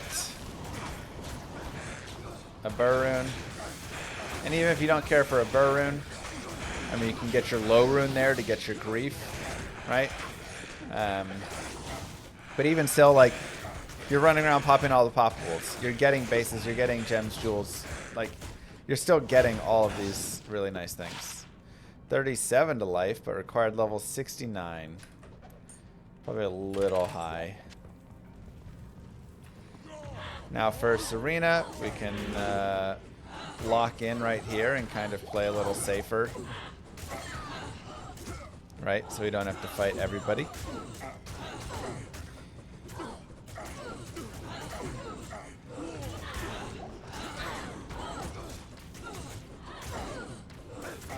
D1 strats, baby. Block the door. This is something that I've yet to see in like any modern ARPG, which instantly makes me dislike so many of the modern ARPGs. Positioning is so irrelevant. Whereas here, it means so much being able to like have the skill of blocking the door to prevent all of them from charging at you and stuff. Oh no! Our Viper Magi broke.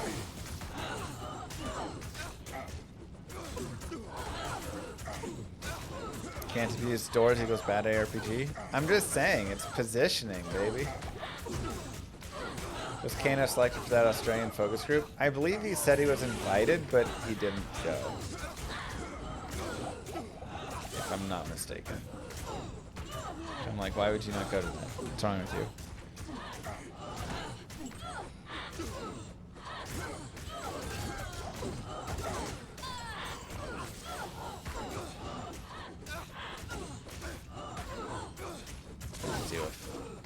Why not make a fort since I'm a melee build? Well, if I got a low rune, I would make grief first. Then fort second if I had a second low rune.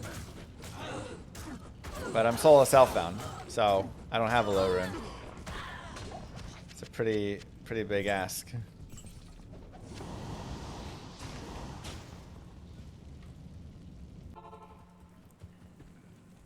Yeah, my stuff broke. I'm gonna go repair.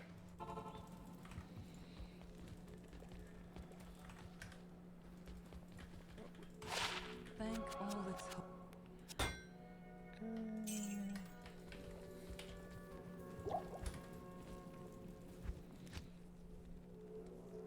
Kane lives in Adelaide and the servo thing was in Sydney. I'm sure it's like 20 minutes away or something. Yeah, I found a 4-socket bone weave, so I was saying like you could make a fort in this, but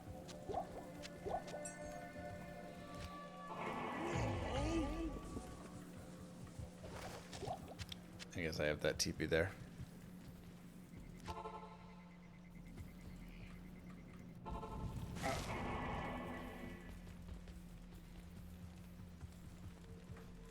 $14 and 20 minutes. I would drive 14 hours and 20 minutes to get a new D2R update. So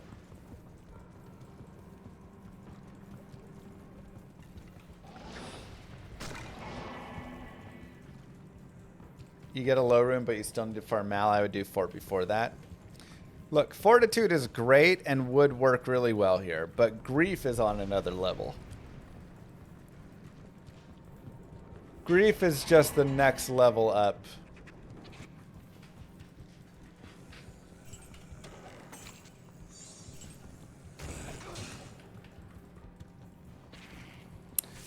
Would you drive 14 hours to be disappointed by Blizzard's D2R update?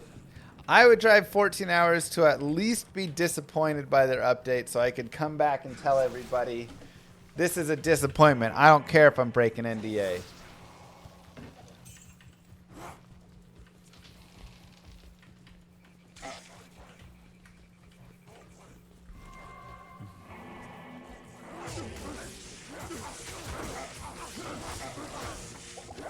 Oh, it's hot in Texas. It's not even that hot. Gets up to like 42. What's my favorite weapon rune word?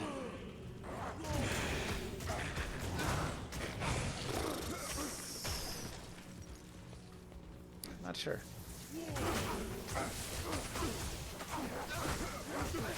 This is a little ugly. Let's try and aggro the healers at least. Just to prevent the constant healing. But one thing you can also do with Travancore if you want is you can just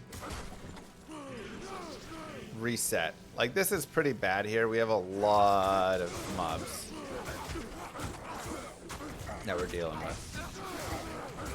So, like, there's just way too many monsters here. So if you want, you can totally save quit, come back in, or you can slow play through like this. Up to you.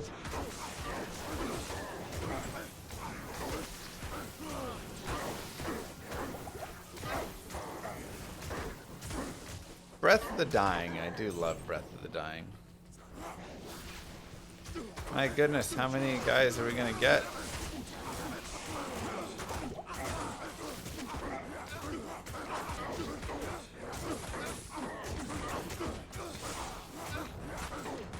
Did I know I was included in the last Frosty video? Yeah, it was weird though, because I was talking about D2 and they were talking about D4. I got way too much screen time for something I was not even trying. I mean, I appreciate it. Thank you, Frosty.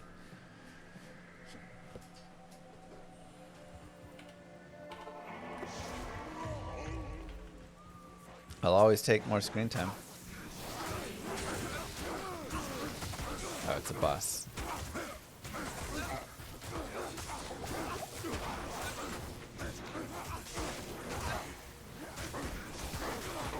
Curse, Mana Burn, Stone Skin. That's ugly. No, mercenary. Not enough mobs. Like I say, this has been a lot of mobs.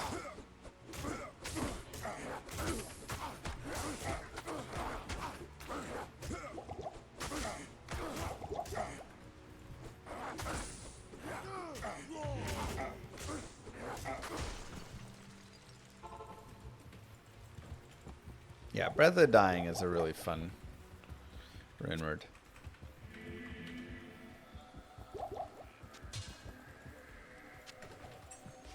What do you need?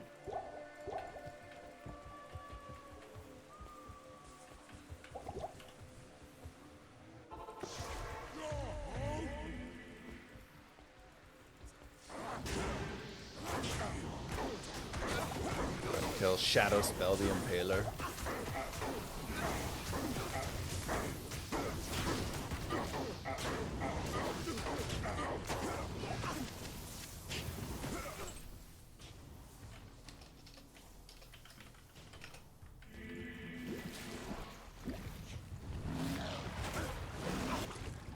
And again, right here, like we talked about before, I really like kind of separating out everything.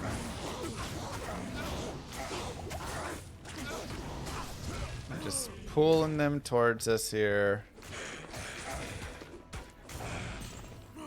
We can go up, we can grab another guy. I need to get some health pots.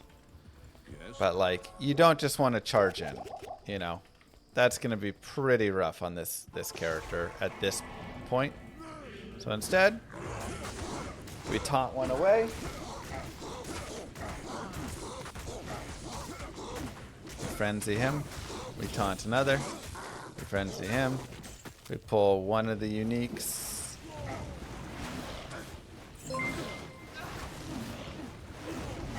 You want to know how powerful grief is?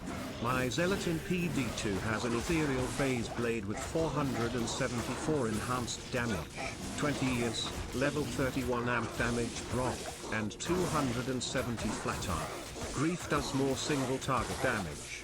Jesus.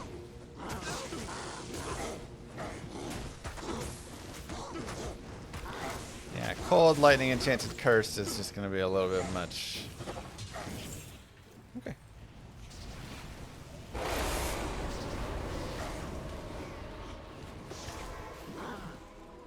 so good. Yes.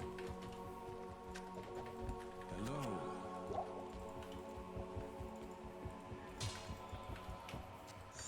Good day. Okay, let's get our mercenary again. It's hard to keep your mercenary alive at Travancore. We actually had a chance until the curse lightning enchanted.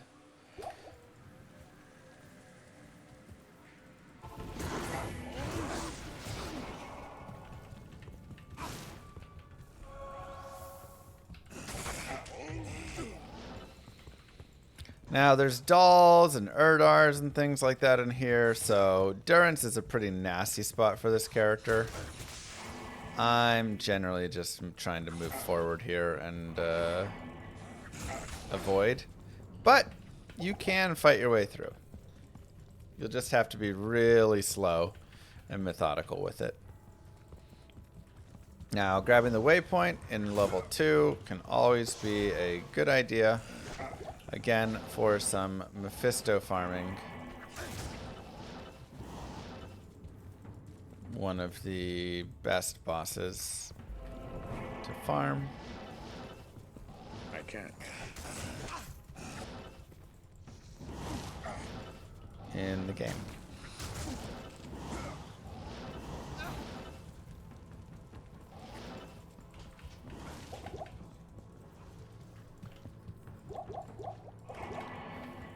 Okay, make sure we're on players 1. Jump across, swap our strength.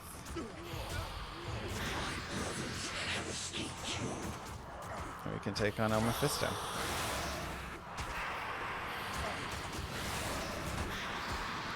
And there's those, you just wait for those big old chunks, you know.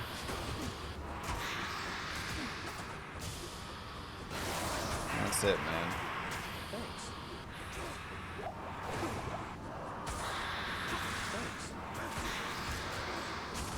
Wait for those big chunks.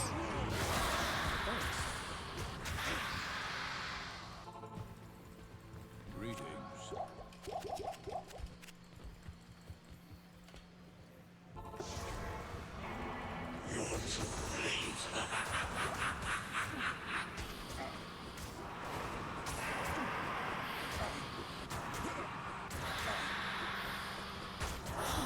Thanks, Sylvia. Do 20 runs? Yeah, I mean, we could do 20 with this runs.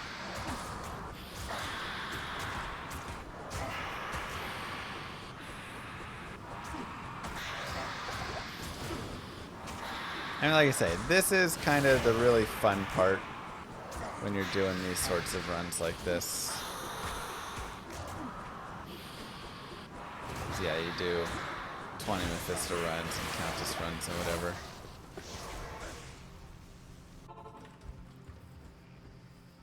Let's go ahead and swap on some Magic Find gear. Go for the finishing blows. See if we can drop Ariots or something super sweet. Unfortunate. Maybe now the world will have peace. I am overburdened. Worth a try. Thanks. Oh yeah. Obedience better than insight, especially because I don't care about the mana. Good to see you.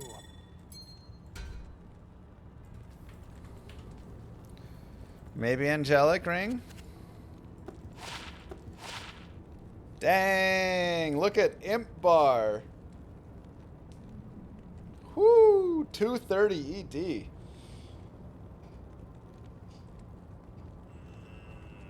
That's tempting. The IAS is bad, but that's some damage.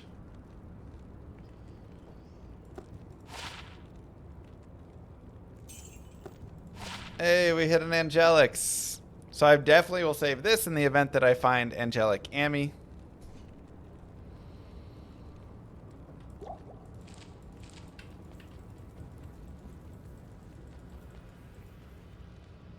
Man, that's so much damage.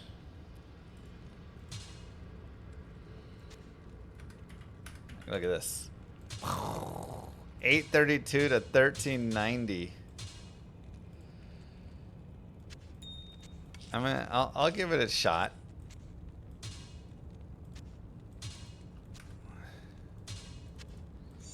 Thing is, you could also socket it, you know, with a shale rune or something. Put 20 IS in it. I'll swing it. It's gonna be kind of slow feeling. I don't have any socket quests currently available though. Turn into a whirlwind guide, right?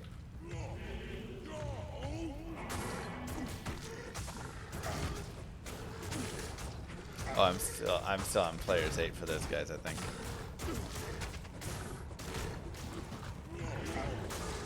And immune to physical.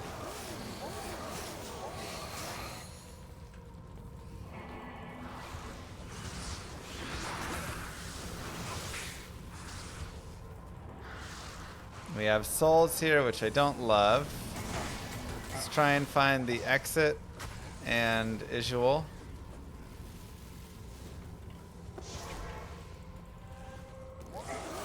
That is a lot of stuff I don't care to kill.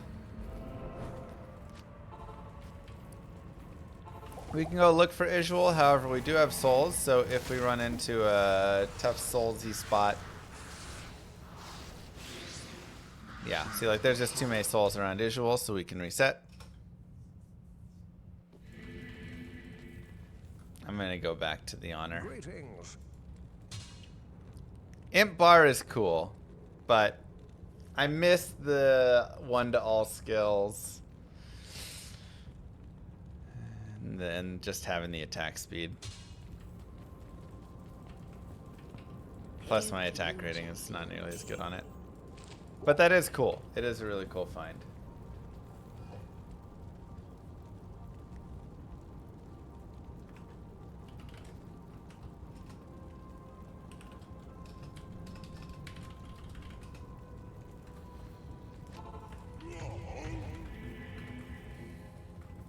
Yeah.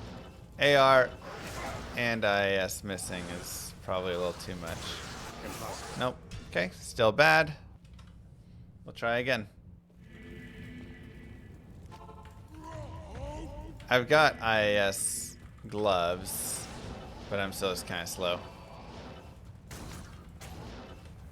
Okay, again, let's try and like find ourselves a safe corner. We've talked about this a little bit in Nightmare. Just having a safe space is so important. I just have 2 honors.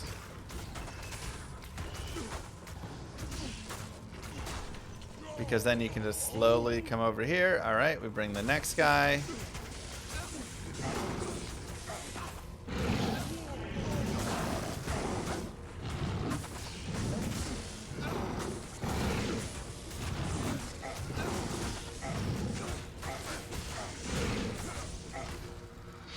And this guy's kind of annoying, actually. Act 4 mobs also really beef up. So they have a lot of HP out here. So if it feels like, oh wow, I'm suddenly not killing as fast and whatever, that is the case.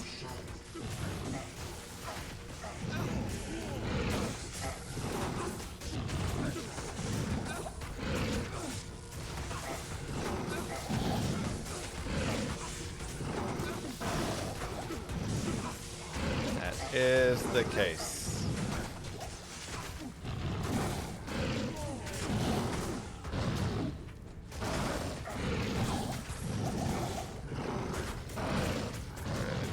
Here, kill these guys.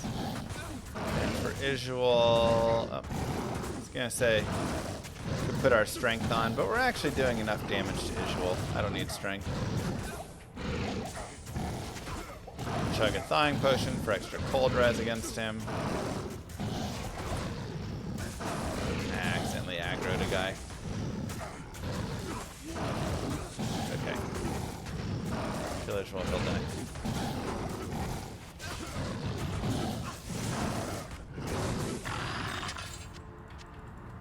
Alright. I pick up 2 more skills. Mace Mastery is now maxed as well. So we've maxed out Frenzy, Mace Mastery, and Battle Orders. At this point, we can look at Frenzy. Double Swing and Taunt will increase our damage. Increased Stamina will increase our duration of Frenzy, which does seem kind of nice, but not enough. I'm going to go for Double Swing and we'll just increase that damage. What do you need? Rabba, thank you. Do some meth runs. Sure you get some nice stuff. Yeah, I mean, it's... I don't have enough gold. One of those things, you can decide how much or how little you wish to do with all that. Don't really like dull runes and stuff that much.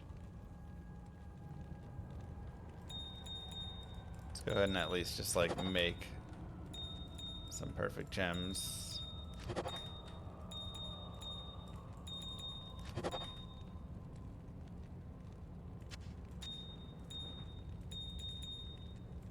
So we have you, diamond. If I get 1 more amethyst, then I'll have all 6 of the gems, and I can cube all of them with an amulet for a prismatic Ami. Get 15 to 20 all res, plus maybe some other stuff. I still like the 60 life probably a little bit more, but that is something to note.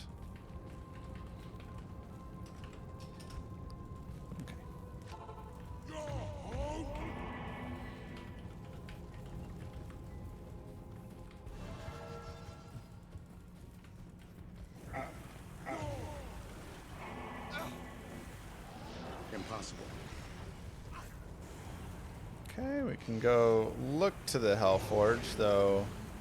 The Erdars. I can't. Again, this is a pretty tough spawn I of can't. everything.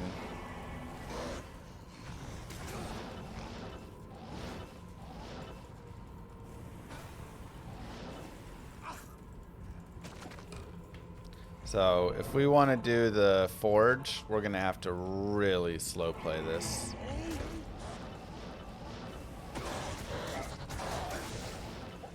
It's locked. Wait, where's the forge at?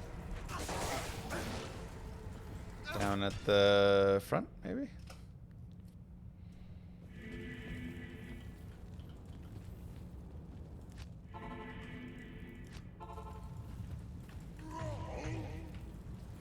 Maybe just like right down off of that. And that's the only place I can think of. Yeah. Oh, it goes over. Oh, no, it doesn't. That's a dead end. So it Impossible. has to be right here. Okay. So again, creating a safety spot for ourselves. Yes, dead. Might Aura is pretty scary.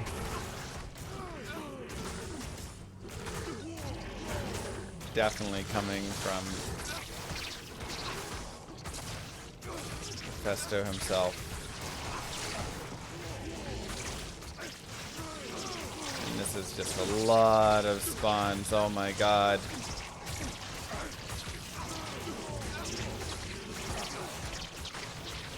This is how you leveled up in 1.0.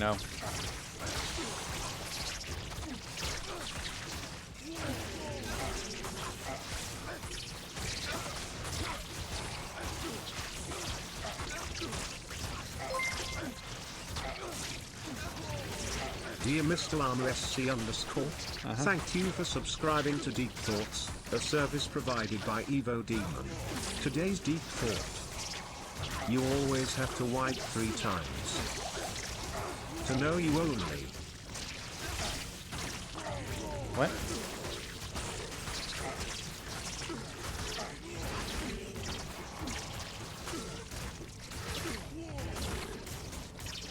You pressed enter too soon. Okay. That was weird. Shame. Shame. Again, just trying to focus on kind of clearing some stuff out. Unfortunately, this is really ugly right now because there's so many little dudes.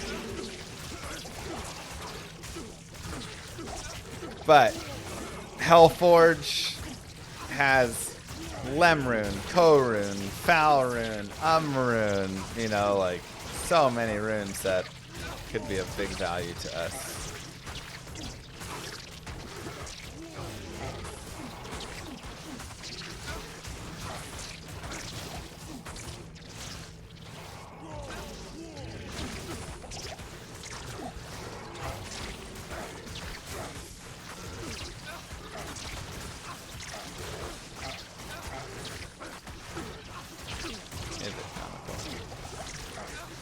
Do I feel better now after Blizzard dumped me for Kano? Okay. They didn't dump me for Kano. They just happened to be in Australia and Kano was there and they were like, well, I guess since he's here, we'll talk with him.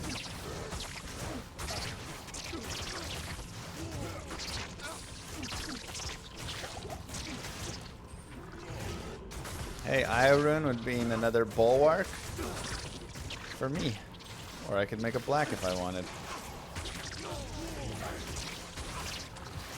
Alright, there's the smith. Let's go ahead and aggro out here. I just wanted to find where he was.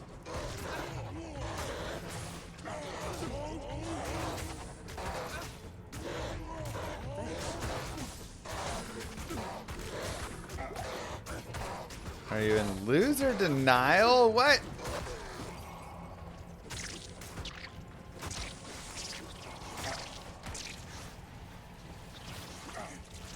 Okay. He is lightning enchanted, I believe, which I don't love. But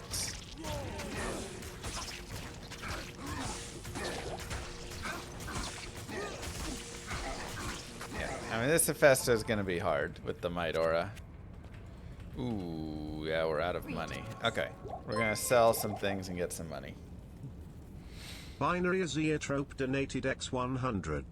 Did ever get that done before then if you need to get that done before then and now you can get it done before then and oops, I pressed enter. Typical binary. Classic binary. Alright, we'll sell all these.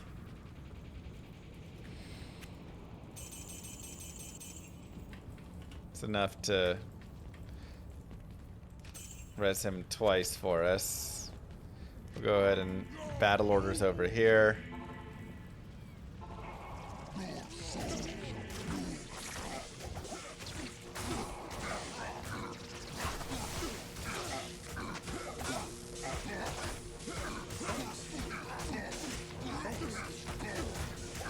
Ouch.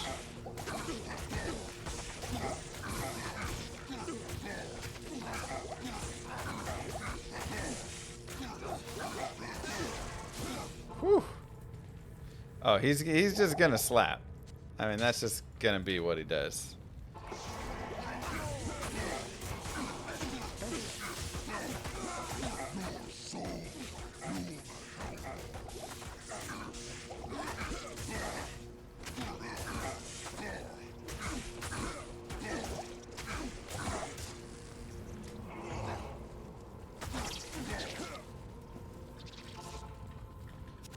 That's just how that's gonna be.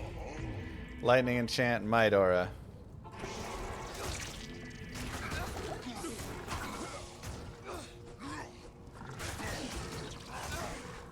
You're not gonna fight Mephisto? Alright. Do you need?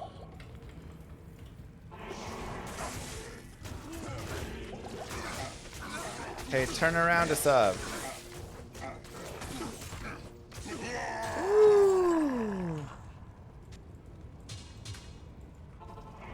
Nasty. I'm overburdened.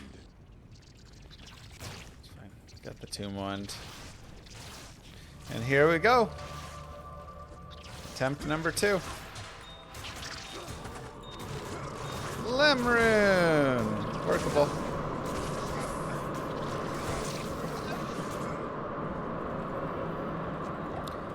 It's a nice one. So again, whenever you find a rune, you just type Lemrune D2R into Google there. And you can come here and you can see all the rune words that it's used in. And you can take a look at some of the potential ones. So if it has Istrune, okay, probably not for us. Unless you found an Istrune, in which case Delirium is pretty interesting.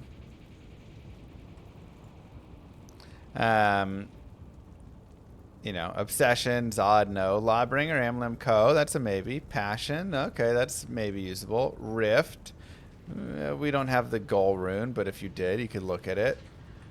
Voice of Reason, Wealth, right? So there's actually a lot of middling rune words here that use Lemrune. So let's take a look. So Lawbringer, Amlem Co. It's got a lot of like added damage. It has the Sanctuary, chance for Decrepify on striking. That's pretty nice. Playing monsters, rest in peace. Doesn't have any ED, doesn't have any IES. Does have minus target defense. So this is really like you run this on the off. And then you have the other weapon. You do get the Sanctuary as well, which is nice. If you don't know what Sanctuary does, you can look over here. You can see, oh, added magic damage and then damage to melee attacks versus undead. That also has like a pulsing push. Passively damages all undead enemies. So, you know, that can be nice. Right? Just having level 16 to 18. Nice added magic damage. The pulse to undead. Minus defense, cold fire. And the Decrepify, which Decrepify as well, level 15. You can go down there and you can see at level 15 it's 12.4 seconds. And it is going to be minus physical resist, minus damage, minus attack speed, minus run walk speed. It's pretty brutal. So Decrepify is really nice. So that's a nice option, right? It does go in swords, hammers, and scepters. And like we talked about before, when we looked at Ariat Summit Elite Scepters, hey, a Seraphirod gets 3 sockets maximum. So if I went and got a Seraphirod, nice damage. Requirements we pretty much have, 108.69. I think we do have this. It's a little slow, but we could run this and get a max socket on it right there. And we could make Amlem Co. in that. And that would be something to consider, right? Obviously, though, if I got a Co rune, now do I want to get Hustle with the Fanaticism? You know, so you're always debating across those things. But the Decrepify is also really nice. Passion, IES, ED, bonus AR. Those 3 are really nice. The rest of it's pretty meh. Zeal, we're using Frenzy already and stuff, so like whatever. Blind Target. Cause the monster to flee is a little annoying. Heart of the Wolverine charges are okay. But really this top stuff is nice. Dolort Eld Lem. Non-magic weapons. So again, that goes into any weapon, which is solid. We can use it in a mace. Rift goes in pole arms or scepters with exactly 4 sockets. We'd have to get a 4-socket scepter for it. This one has Frozen Orb on attack, Tornado on striking. It's bonus attack rating. Kind of a fun one for that, but it's not really that great for this character. We'll drop it out. Treachery, Shale Thol Lem. This is chance for Fade, which level 15 Fade is 15 PDR on top of what, 62 all res? 60% all res? And 15% physical damage reduction. And curse reduction, 79%. That's pretty good. Also shrine reduction, but... also chance for Venom, so we get the added level 15 Venom. So you can go right there and you can say at level 15, 305 to 325 added poison damage, which is a nice little boost. 45 IAS, hit recovery, cold res. I mean, this is just such a godly armor, right? Having the Fade is like massive. So Treachery is really nice. And if you're not going to use Treachery, give it to your Mercenary. Voice of Reason, we talked about before. You know, it has the chance for Frozen Orb on striking and Ice Blast on striking with the enemy cold res drop and added cold damage. Damage to demons and undead is decent. So if it's not demons or undead, it's not going to be as good. Kind of an interesting one, though. I actually think this could be kind of fun because you do get the minus enemy and then you get these frozen orbs and ice blast. So I do think you could have some fun with a voice of reason like Frenzy Barb. And it has Can't Be Frozen right there as well, which would free up her belt slot. Somebody else talked about it before. I didn't like it as much when they talked about it, but now that I'm looking, I'm like, yeah, I mean, that would be fun to cast a bunch of like frozen orbs with Frenzy and then have this boost. And then Wealth is just 100% Magic Find, really. Or Gold Find if you want to be Gold Find Barb. Lemco tier. So looking at all of these, obviously like needs Co. This one we do have the runes for. You know, we just need the base. Treachery, Shalethol, Lem. Fantastic. And then Lemco needs Co again as well. I feel like Treachery is just the place to go. But you know, you can really pick and choose how you want to do that. I do not have a shale though. I believe I've burned through all of my shales continuously. So this would be another case of going and farming the Countess again. We could farm Hell Countess more if we wanted. We could farm Nightmare Countess again. You know, it's like a 1 in 10 drop chance on it there. Either one of those would be really nice. Or we could just try and continue forward. So, debatable. Either way, I am going to go ahead and get a little bit of gold. To do so, I'm just going to run Players 8 around the lower crust. Because we'll be able to find all sorts of things worth money.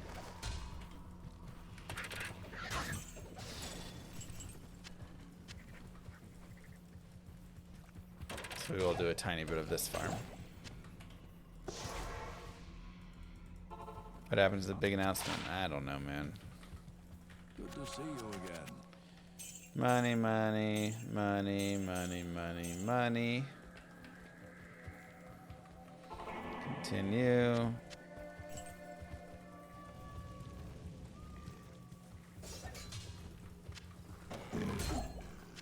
I can't carry more.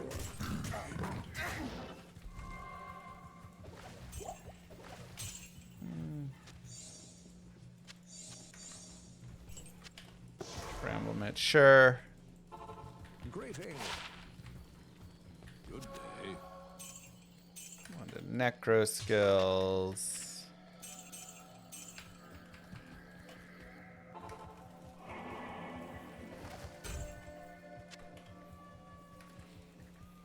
That's fine.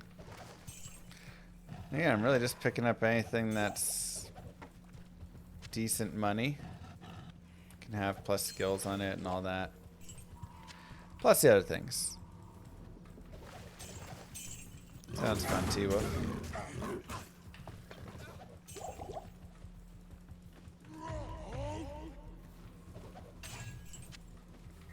Grimond. There's a Scarab Husk.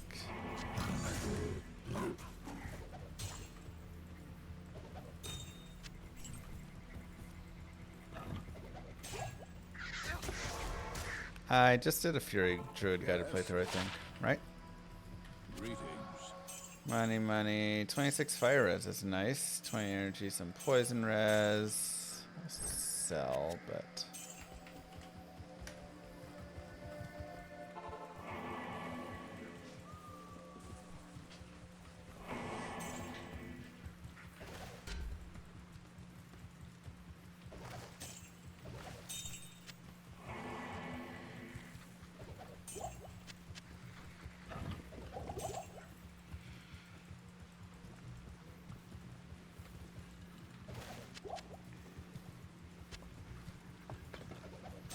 Okay. Rinse and repeat.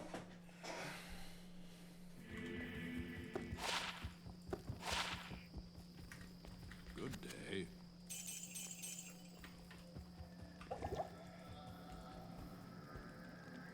I guess we'll put away our money. 223,000. from those runs. I would love for a shell rune to drop right here. That'd be a fantastic way to just not have to go back and farm a shell rune. Or, I mean, I feel like I could also just move forward. I think my character is, you know, strong enough and has played well enough that he can go forward. Obviously, the Chaos Sanctuary will be difficult. But...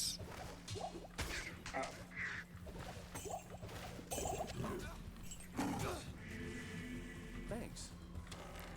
again, Asab most likely going to die.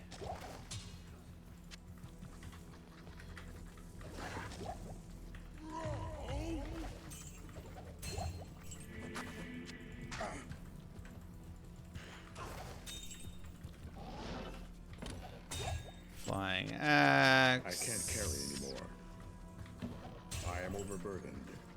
Breastplate. I can't carry anymore. Flawless skull.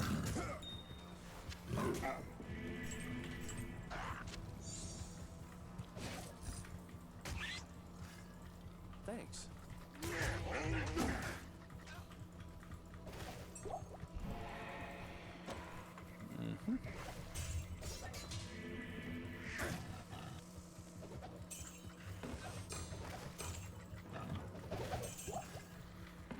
I'll find like one more nice piece.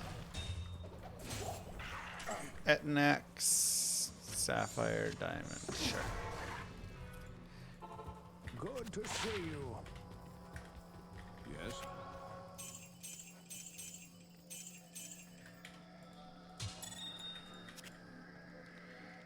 Nice ED, little attack rating. 25 energy. Lots of big energy on these things.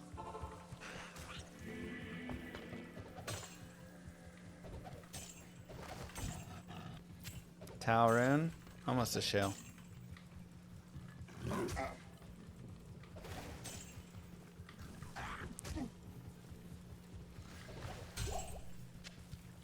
Is it better to just target super chest in LK or hit all the lootables? Well, I'm just trying to get lots of gold, and I think doing this can be a simple way for that. If you're trying to target like your high runes, then you're probably better off going for the super chest. But even this is just decent. Greetings. Okay, another 150k. So very easy to snag money here, right? Super, super easy, which is nice.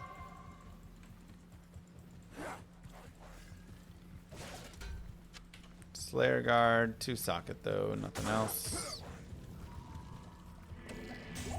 Rune, Ghost Wand.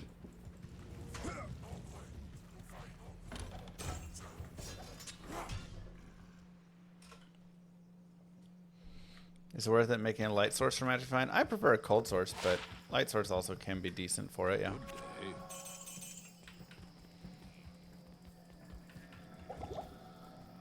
No luck in CS all day, ran 10 towers and dropped 3 mal. I mean, that's pretty sweet. Good day. Hard to be upset about that.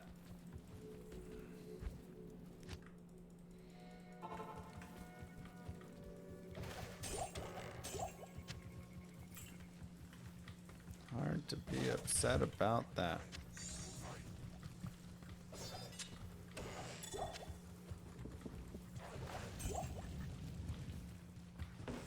I am overburdened. Impossible. Really. I am overburdened.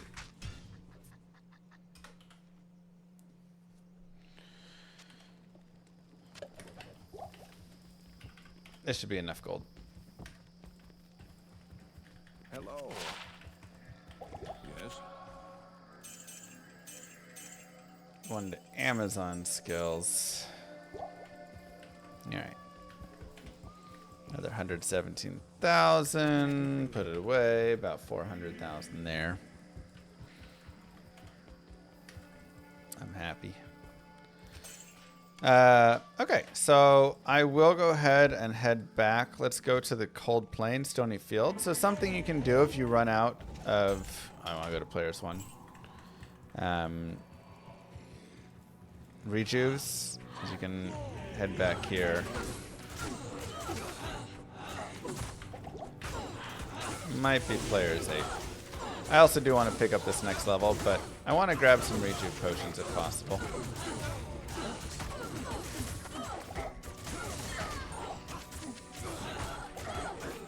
And farming just like bosses out here can be a nice way to do it. You just want to find easy boss groups because obviously you get 4 potions per. So that can be solid. But we will gather the experience here at the very least.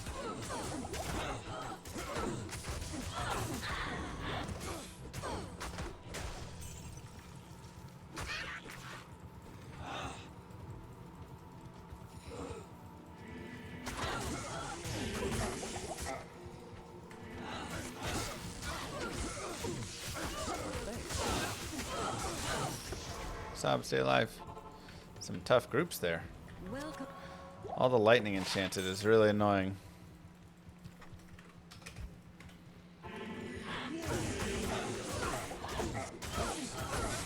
Extra strong as well.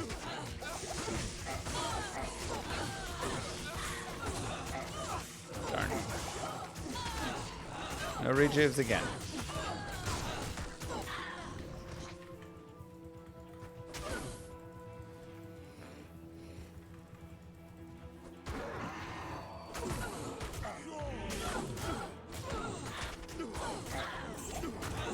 Still no rejuves.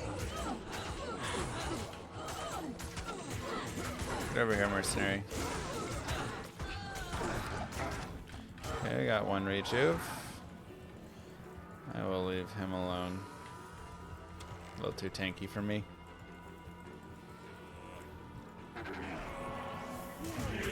So we can spawn out here.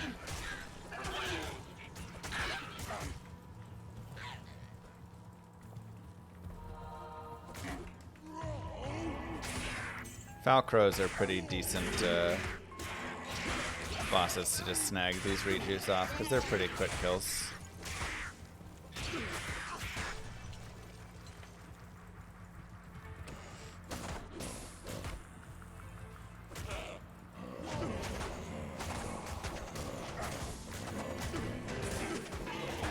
Curse is a little annoying there.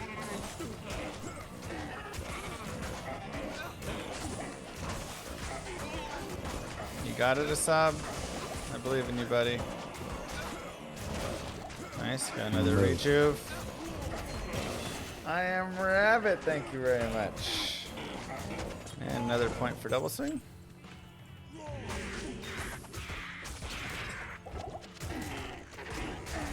Welcome back into the pine. Into physical. We'll leave that alone.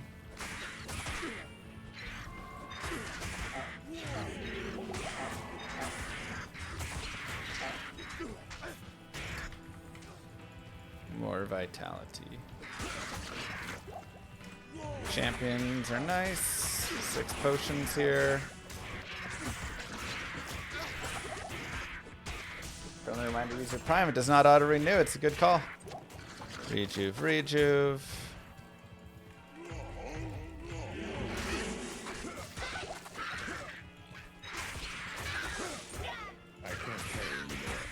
And nothing from Racking. These magic stones are ancient.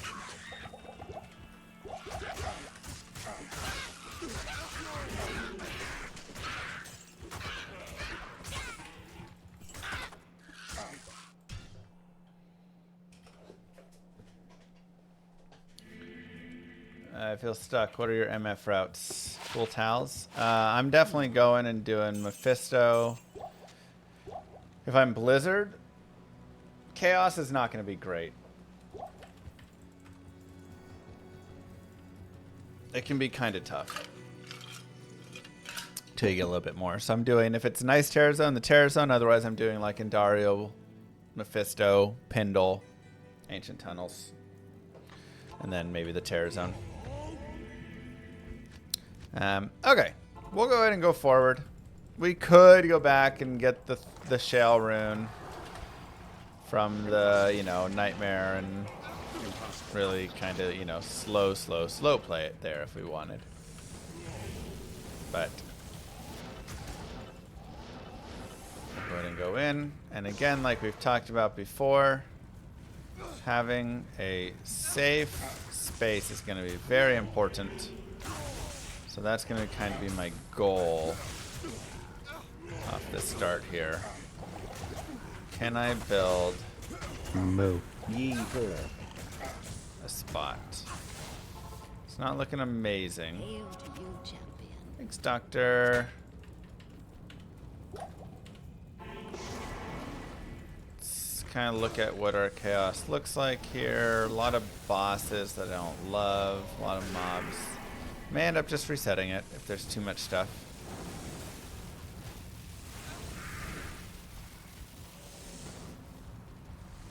Yeah, I'm gonna reset it. Thank you for the 3 months. Dang, Capetian. That's sick.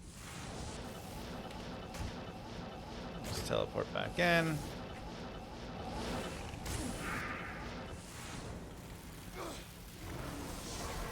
Again, can we find a little bit of a reprieve? Here we go. We've got our safe space. Halfway. I need to clear it and make it a little safer.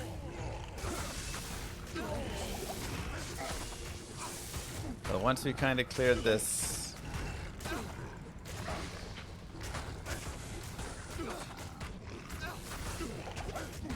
Barb has amazing FCR frames, I know.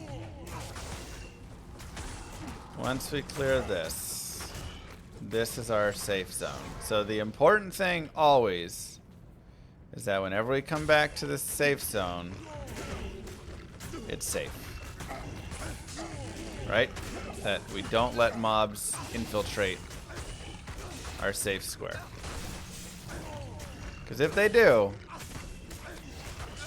then it's going to get really annoying. Greetings. Right, so you want to kind of keep it pretty protected. You can bring a couple mobs back. But, yes, you bring too many and it's not a safe space anymore. And this is where you can really also take advantage of taunt.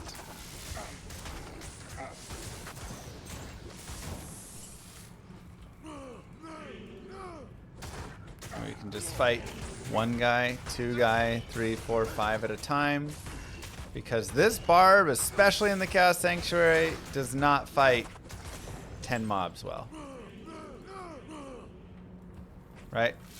We also found another Divine Scepter. Another thing that we could roll if we wanted to make another weapon. So, always keep in mind of the bases.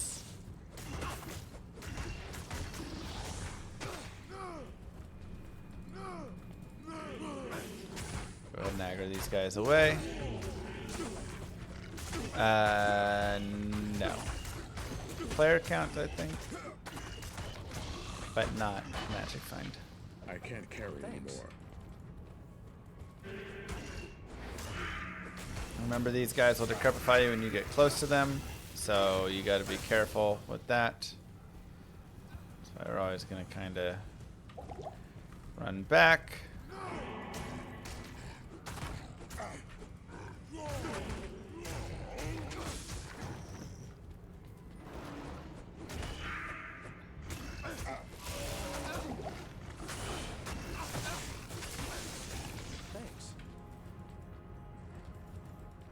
Run back. Taunt some dudes away. Because also, fighting not next to the mages can be really helpful. You kind of want to fight the mages, like, individually. Because you're going to get decrepified.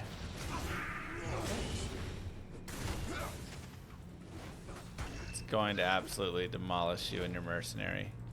I am overburdened. What do you need? What do you need? Here, repair again. Safe space still safe. We're running out of TPs. Got to make sure we watch that. Remember, you cannot taunt the Oblivion Knights. One thing you can try and do is they often will like run away from you. So you can try and stand on the opposite side and get them to kind of just go that opposite way. We have a minion group down there. I want to be careful.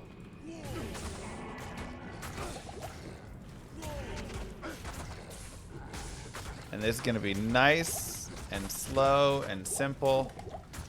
I wish I had my treachery. Maybe I should have gone and farmed a shell rune, huh? Thanks.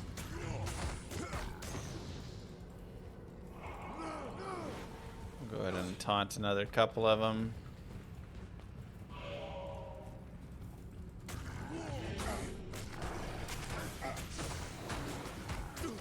Annoying mages.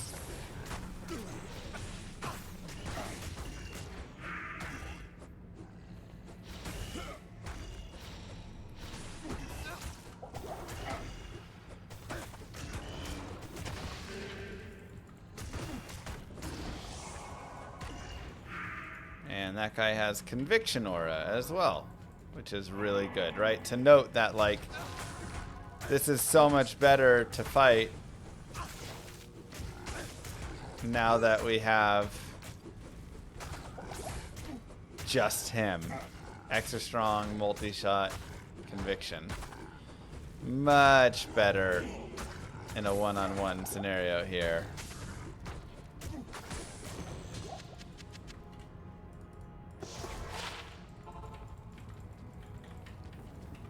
2800 HP is nuts. It's very nice. This is why we maxed battle orders, man. Just does so well. Now there's still a Might Aura somewhere. So we're still gonna have to deal with that.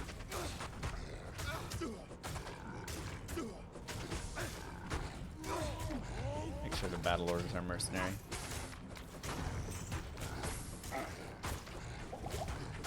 And our damage is a little weak because we still just are on these exceptional base honors. This is definitely where, you know, we could have had a elite base or get to that next rune word.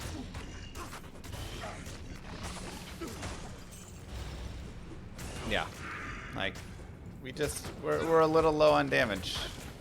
It's all right though.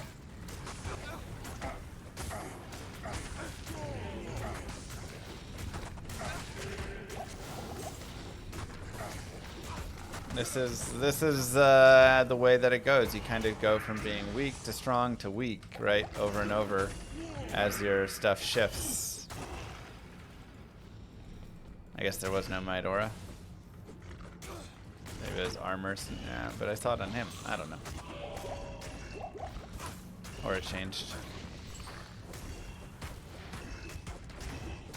Okay, now fighting over here. We can use the taunt method. Because we don't want to fight all of these guys at once. Infector plus all of his guys, we'd be screwed. So instead we fight one at a time. If they swarm us, we can always teleport across, head back to our safe space. Right?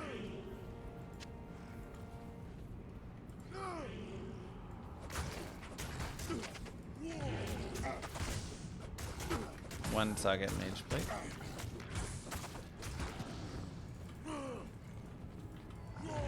We need to go one at a time. Because they like to stay on a chain.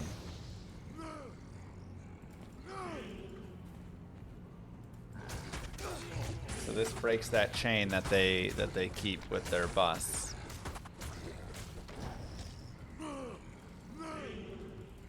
Oh, so now we've accidentally aggroed there, so now we can come over here to this side.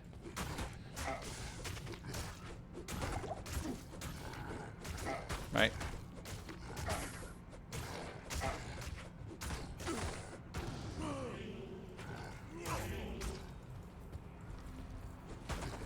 We go to the next ones.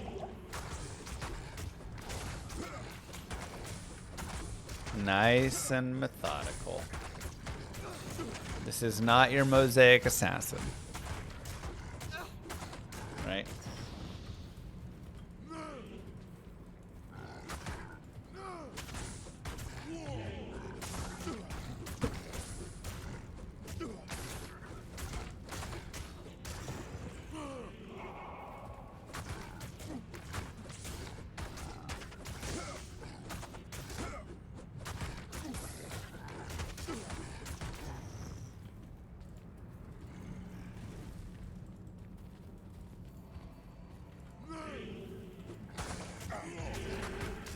Now, he can spawn physical immune, so that is one thing that I was looking for. If he spawned physical immune, I could just reset the chaos if I wanted, or we could go back and get an Act 3 mercenary, like a cold or lightning Act 3 mercenary, and just have that mercenary kill him, like we did with the Den of Evil, right? What do you need?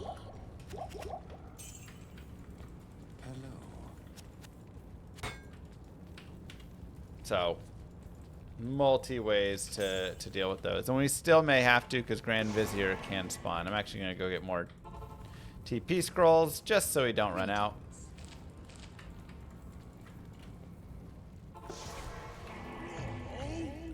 And now let's work up to Desace.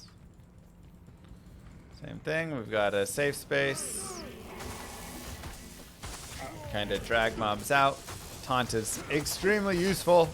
Again, always so useful. Because you can just fight mobs more on your terms, run away, bring a couple towards you. It's lovely.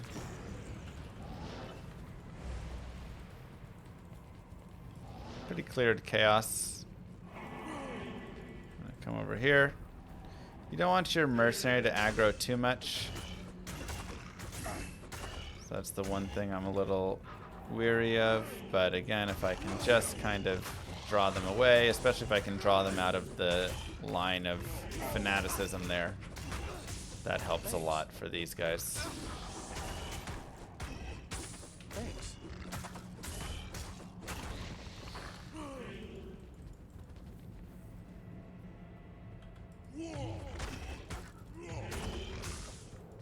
Come on, sub. Let's keep fighting.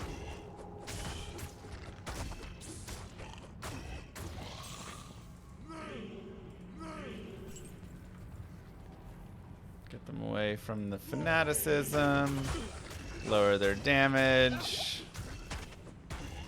This is hell. So, you know, you gotta put in some work in hell, right?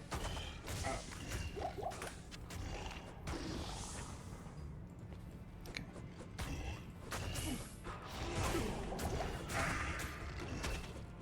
Just the one guy left here.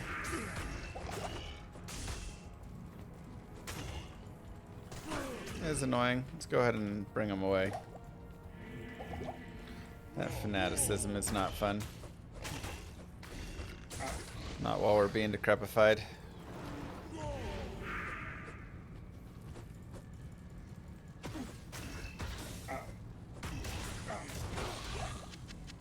Beautiful.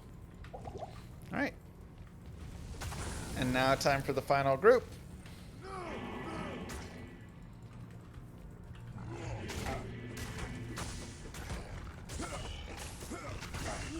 We can either slow play it or fast play it here.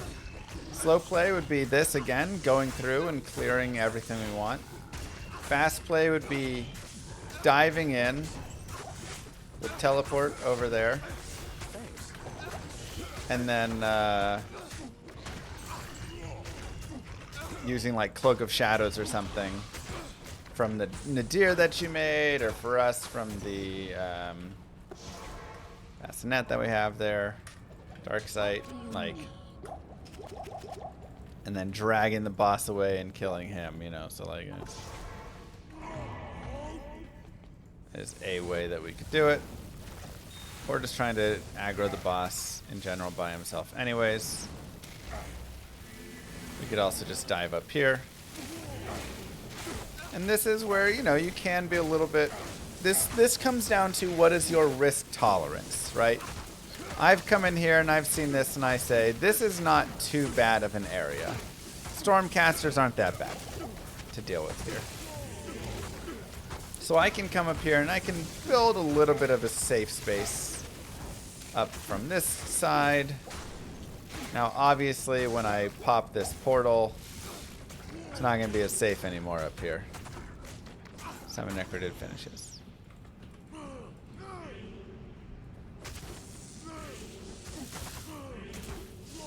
But we can at least do some clearing, make some space. And if we want, we can, you know, okay, we'll aggro a couple guys over here.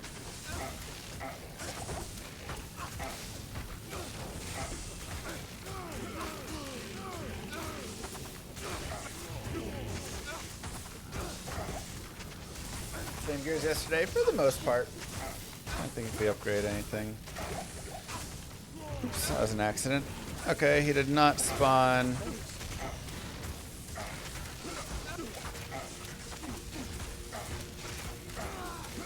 Just go for the dive.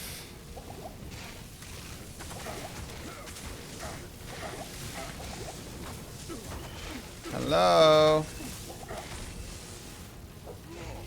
Hello? Who is it? Oh yeah, she needs water. Thank you. Not even death can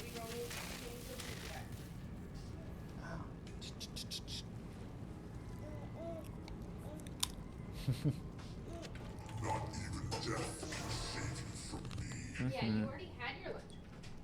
You want one? No. Just the pretzel. Oh. Thank you. Okay, we gotta go change your phone.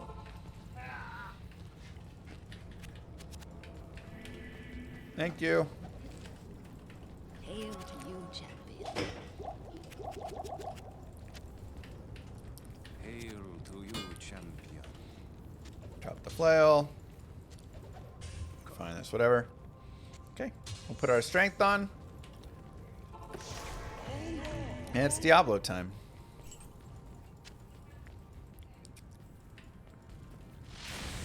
Remember, if you stand close to Diablo, you actually stay underneath his lightning.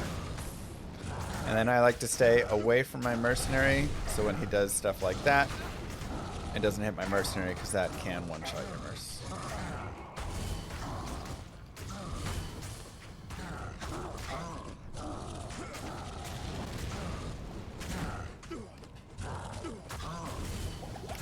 Pretty much, Mike.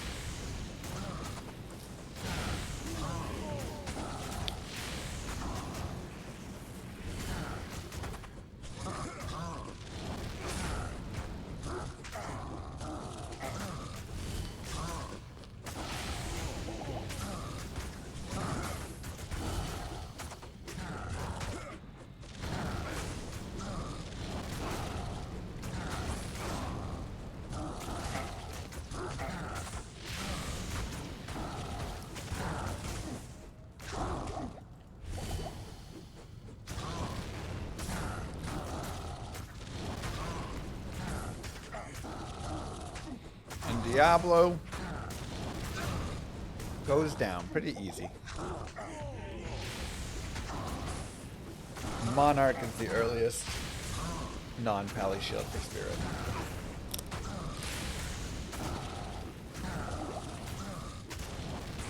Which you'll get in Hell somewhere.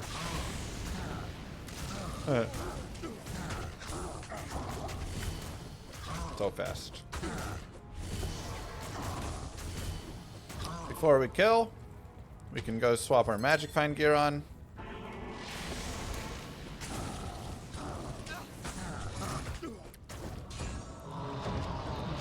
Eternal suffering would be too great for you. Little Blood Crescent. Yeah, not terrible. But, you know, the requirements are crazy. It's not that good. And just like that, We'll swap all that back. Act 4 is done. Nice and simple, huh?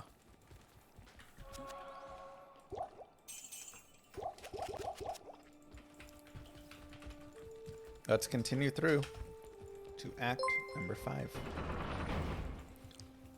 Thanks for having a family-friendly stream that I can lurk while in meetings. Thanks, Disco.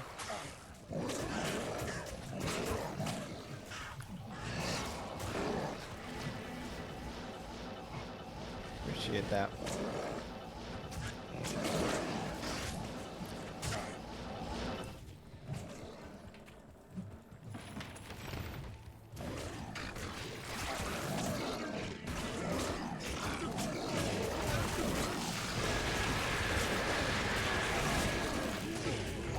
Bring the slingers close to us.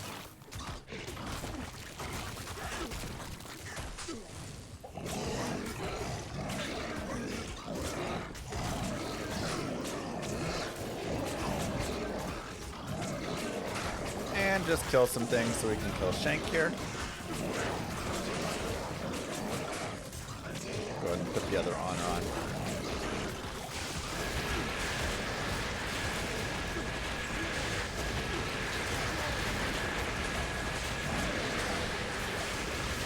We could also TP straight to throne.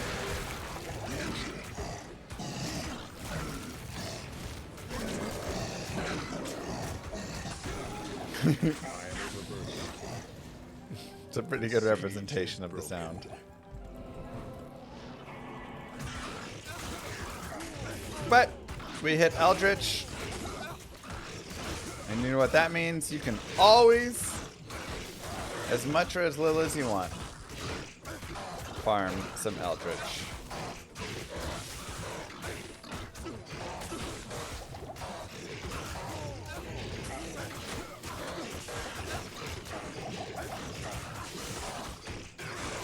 So, levels here.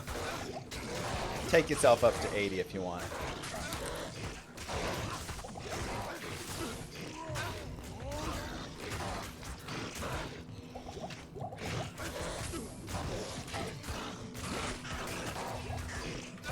I'll go ahead and pick up one more level, I think.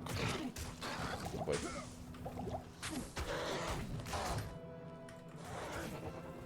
I'll just grab on the way. Good afternoon.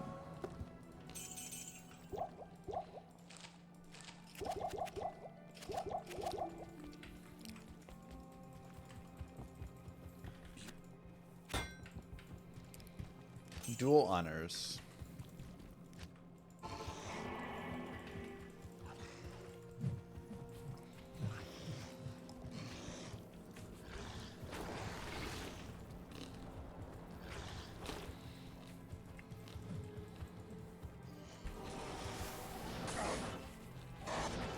Don't really want to fight. I can't. The blender board's there. Impossible. If you want to go save Anya, you can go save Anya, get 10 more all res. If you're going to carry this character further through, I would recommend that.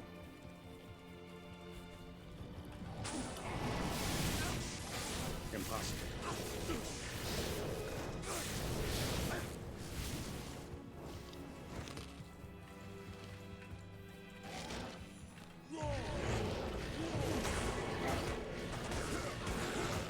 See if we can get a rejuve or two here.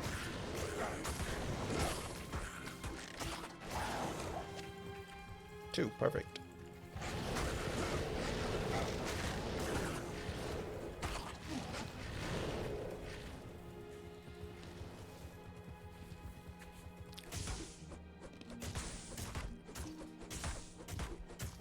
Your game crashes here sometimes. You have quite a newish PC. Act 5 has some crashing issues. It's definitely like the least optimized area.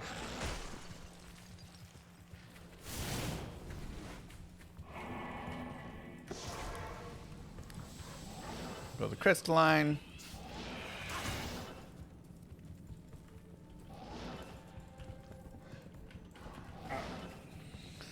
And don't really want to fight like a bunch of Yetis and stuff. It's pretty brutal. Also, there's ghosts in here, which suck. If we come across a waypoint, we could go back for the Anya. Death Lords I will also avoid. I'm actually going to go look right here. Okay. Alright, let's go check Anya, see if there's souls. Afternoon.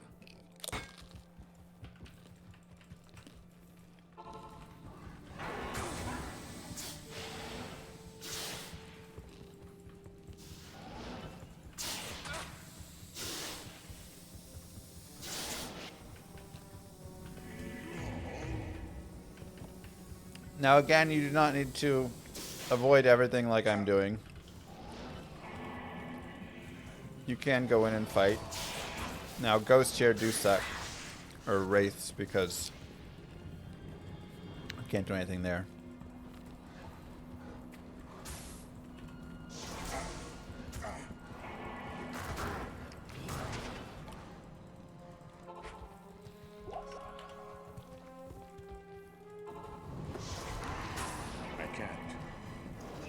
So not as good of a like fighting area.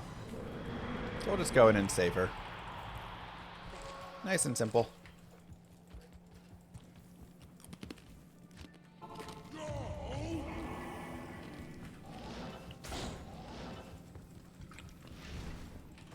And we get 10 more all res.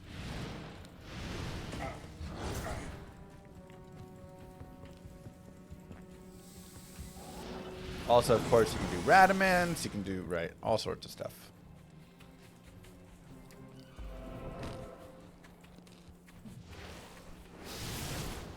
Now,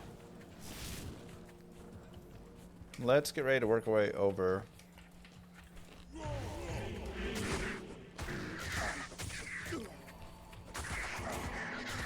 to Ancients.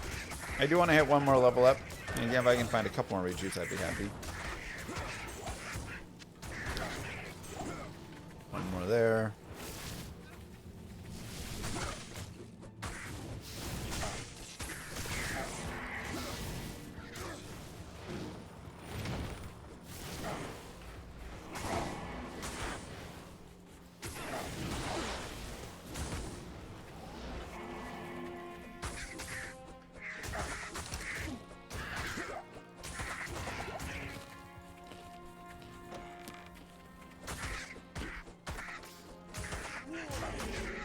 Couple more rejuves. Nope. I can't carry anymore.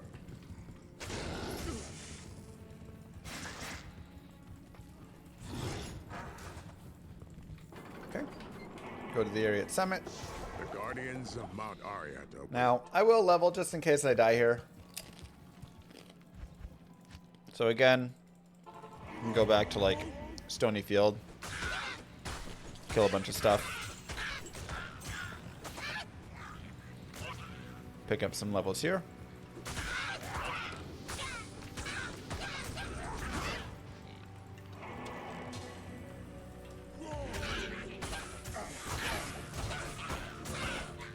These magic stones are ancient. Find some bosses.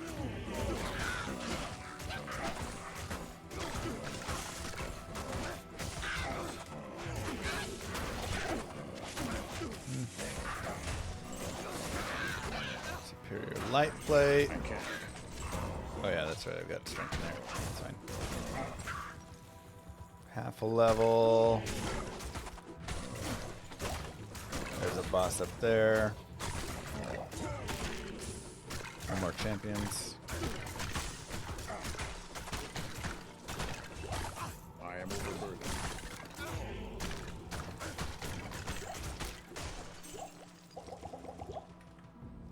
Rejuve, rejuve, rejuve. All the meteor spam when you kill Shank, yeah. I can do it. I think it's a known issue.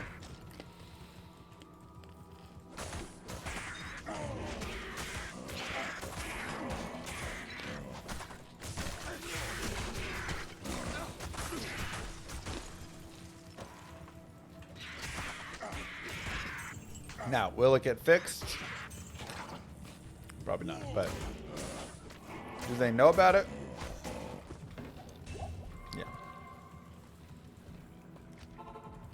Try a little black marsh. Just need enough to hit this level.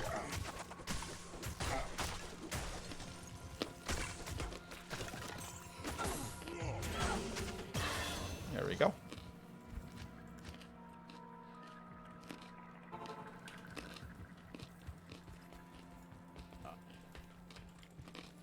Now, we'll put on our strength. Salutations. We'll go ahead and put a couple potions in cube. If you feel like you need more potions, you can always just come out and drop potions on the ground. Right? They'll last 10 minutes before they start poofing. As long as they're not interacted with, so you can always go and like pick them up again between that time. But that's an easy way to get a little boost there for survivability. I'm also going to come out here, grab this combat shrine. Combat shrine can be a nice boost. Another point in double swing. Make sure you repair your gear. What do you need? I mean, more life is always nice. And we want to roll no stone skin. We do have curse there. It's not too bad. So one of the main things we want to do is really separate these guys off. This is where the telestaff really comes in handy. So now we have Maddock first. We can just fight Maddock. You have to be very patient and careful with how much you push over versus not.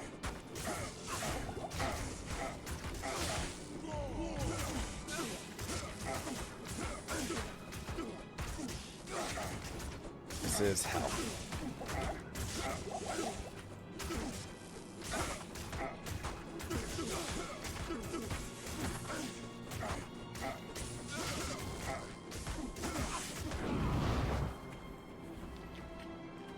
And we'll try and grab Korlik.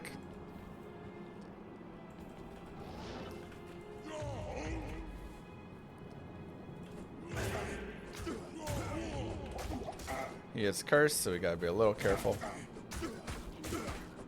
Cursed mana burn is kind of annoying, but it's okay.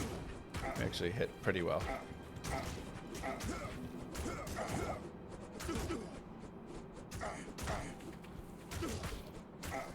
And once the shout wears off as well, they're even easier to hit.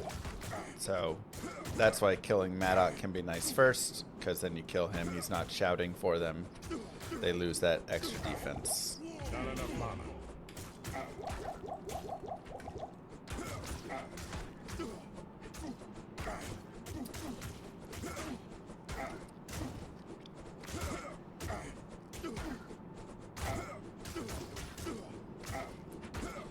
Make sure that they're not like fire enchanted where they're gonna just pop you from that. And now we can go for our final guy, which of course you have to be careful. We're also cursed. We could wait for this curse to wear off if we wanted. But our main thing is going to be getting right to here. I don't love that our mercenary is over there, because there's some potential he might whirlwind on our mercenary. But essentially, if he's right here facing towards this cliff, he will not whirlwind. Now, he is fire and cold enchanted, which is a scary combination. We do have pretty good res, but that's still a lot of damage. So if we had bad res, he'd probably just pop us and kill us. Either way, double swing. More vitality, level 69. Swap our honor back in. Ancients. Nice and easy. Now Now at this point again, how slow or fast you want to work through here is up to you. I feel pretty comfortable just kind of like running around. I mean, we've got a ton of life and that feels pretty good. But if you want to stop, slow play, be really careful, you can also do that.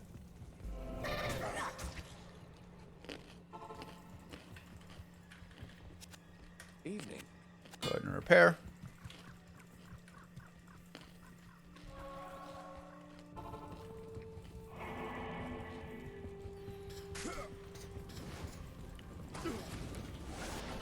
I can't. But really, I mean, this has been a pretty fantastic playthrough. And there's so much more that we could do with it as well if we wanted. Again, kind of want to build a little bit of a safe space here. In the throne as well. Just in case. Be a little scary. Not as scary as Chaos. But also, again, if it's just like tons of awful souls and it's horrible and you don't feel like taunting them out one by one, I am overburdened. then, you know, you can be a little more chill with it. And you can just reset. So you get a emptier throne or one, you know. It's not so bad. This is players one, yes.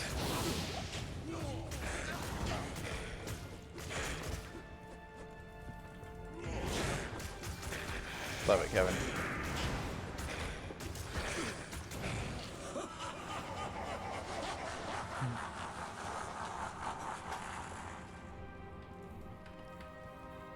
It's been a nice balance of like... I'm gonna go ahead and aggro a couple of guys out here. A nice balance of kill speed mixed with farming. Not too much on the farming where you're unable to get anything. But also, you know, not like, all right, now we have to farm Mephisto for 5 hours. Which you can do.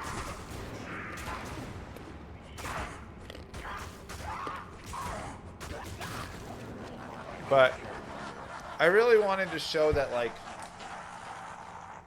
because in some of the previous guide playthroughs, people would be like, hey, I am overburdened. all you're doing is like going right to the end, right? I can't carry anymore. They're like, you're just teleporting through all of hell, you're not killing anything. So I wanted to show with this, yeah. You do kind of kill stuff still. Try and get these summons a little bit away from their boss here. And I didn't even find like anything that crazy that helps my character that much, you know? Like the Viper Magi is nice, but not ungodly. I'm just using 2 armor, or, you know, like honors. I didn't find an rune for a crescent moon. Yes, you can make ladder only rune words in offline, not in non-ladder online though. I am overburdened. So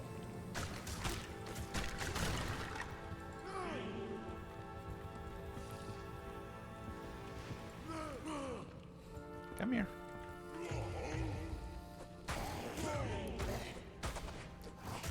You know, like our luck hasn't been spectacular this run, but it's been fine enough. And we've put in a little time to farm a few things, and it's gone nicely.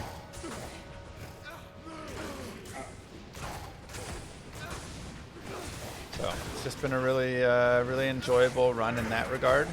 We're able to fight and kill through most anywhere in the game right now. We don't have to be skipping stuff, you know. We can just go slow and pace ourselves through if we want.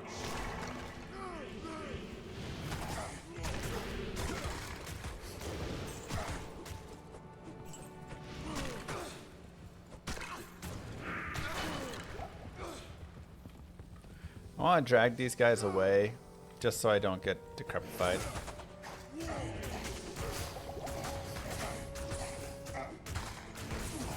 Thanks.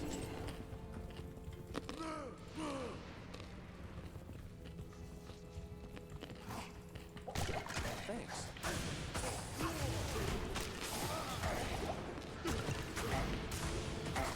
Annoying.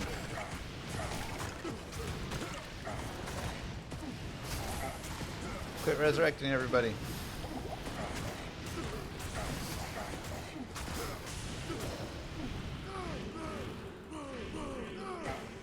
Go ahead and bring those guys down a little further.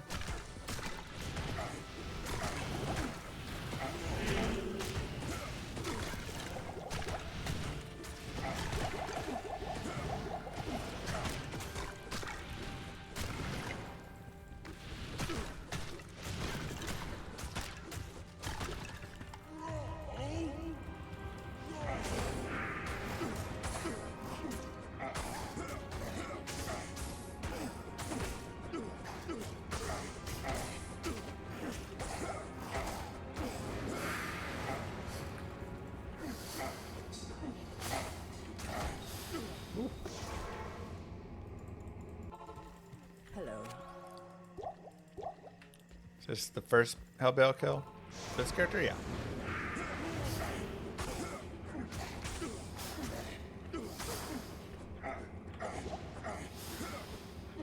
Come on.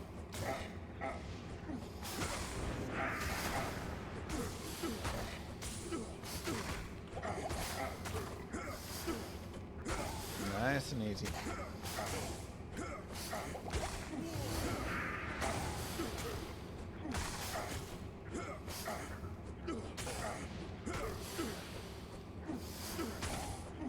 Should have enough res to deal with that cold enchant explosion. Yep.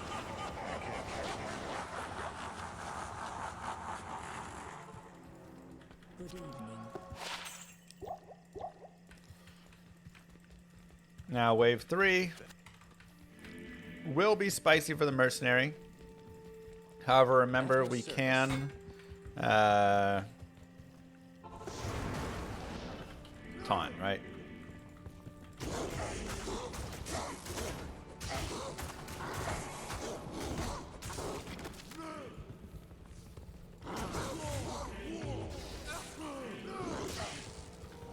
Hey, come here. Don't get too far ahead of yourself. If Merc keeps dying, is Enchant Merc better?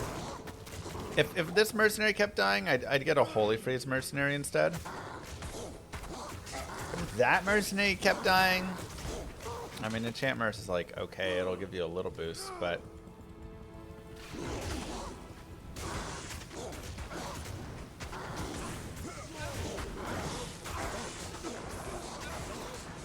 yeah, he gonna die.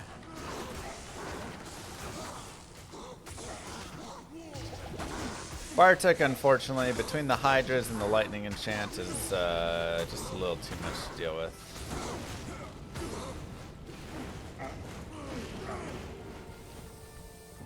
So we'll actually drag him out here. We could have slow played, killed him, but dragging outside is always a valid strategy. I can't carry anymore.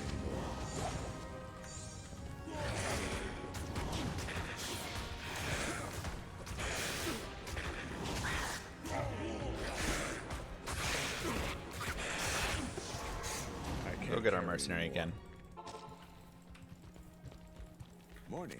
I mean, I would just make hustle for myself if I got a hustle. The morning. Or I could give a hustle to a mercenary. Oh wait, I never actually bought the mercenary. Oops. What is it? Thought I did.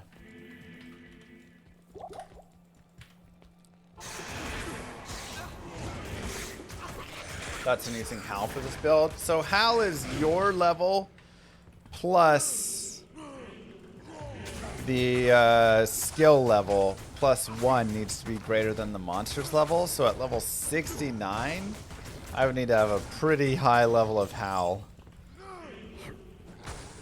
Just kind of unnecessary.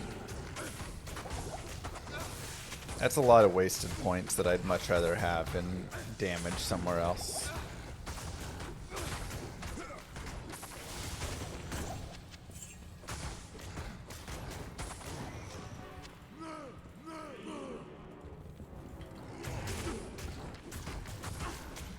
Emilio retired. There actually was a Might Aura Emilio when I went to go look. I just grabbed a sub first.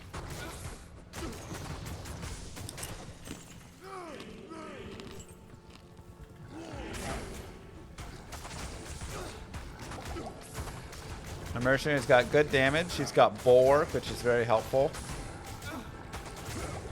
And just kind of whatever for an armor, but really having nice damage and life leech is super helpful for your mercenary. Also, he has my battle orders, which does a ton. So now, you know, he's just like 2,700 life. Dude is stacked.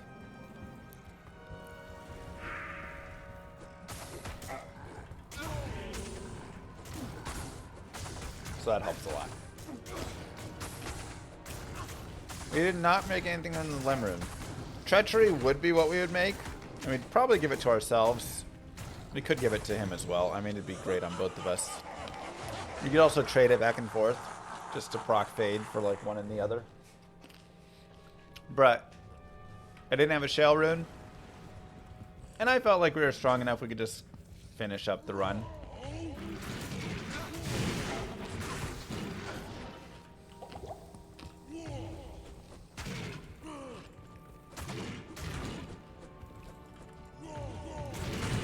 Now again, especially with wave 5, sometimes your best bet is just dragging away.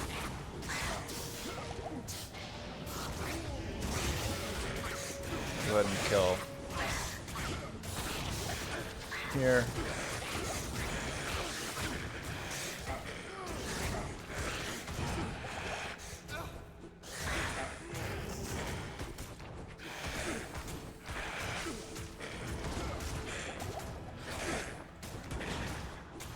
So, yeah, I mean, I could have taken 15 minutes to go get a Shell Rune. That'd be fine. Now, additionally, if they're always, like, on that chain and you want to break the chain, you can go to town. Good afternoon. Then you can come back. And a lot of times that'll start to, like, break the chain here and there.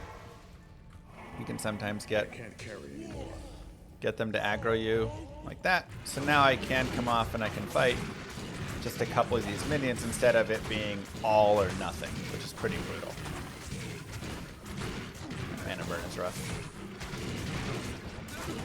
Fighting one or two at a time feels a lot better.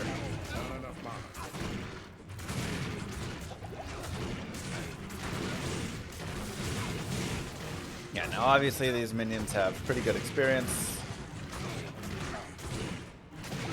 but like I say, they can be really tanky, so if you want to just drag them away, you can also do that. You can just come in, gather them up,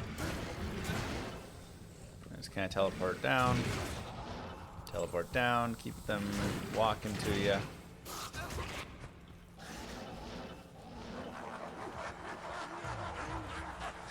And we'll come up here, and we'll fight just this final one.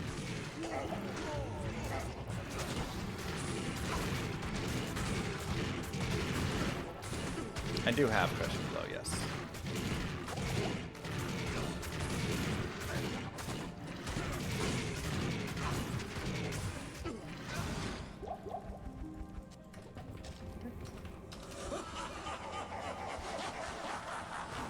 And we'll head over, we'll swap in our strength. And begin the Bale fight. Now, Bale can be hard to hit. High block chance.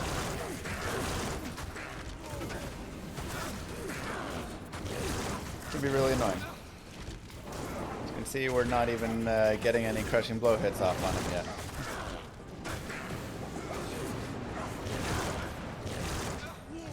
So the Bale fight may take a minute. He's also level 99 versus our level 69. So that chance to hit as part of the calculator is not in our favor. But you can see when we do get a Crushing Blow hit, it's pretty nice. Additionally, if I made Crushing Blow for the Mercenary, that actually works out pretty well usually. Mercenaries can get some nice Crushing Blow hits on them.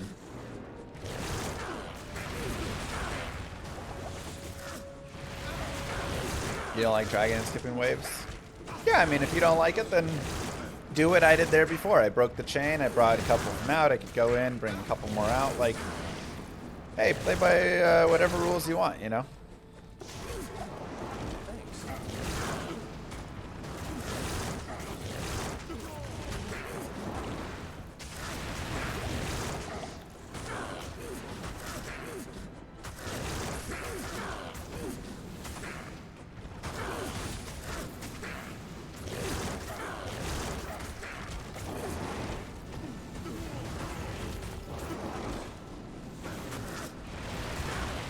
Kind of the beauty of it. You get to kind of pick and choose what you think would be good. Of course, Fondo.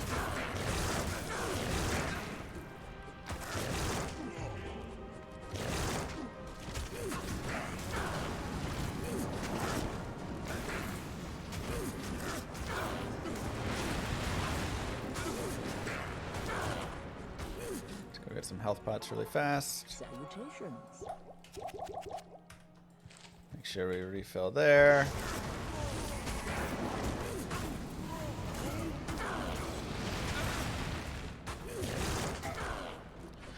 Let's take him down. I mean, like I say, for the Barbarian, the Mercenary is actually so great. Not just because he really helps having like a Mercenary to be with you and kind of pair off, right? You both kind of help tank for each other and stuff, which is very nice. But because you have battle orders, and a giant battle orders is such a big difference between your Mercenary just getting absolutely pummeled or your Mercenary surviving and doing really well. And you can see just the like how much benefit it is to have a Mercenary that can actually like stay alive and fight with you. Such a big difference. Where's Grim?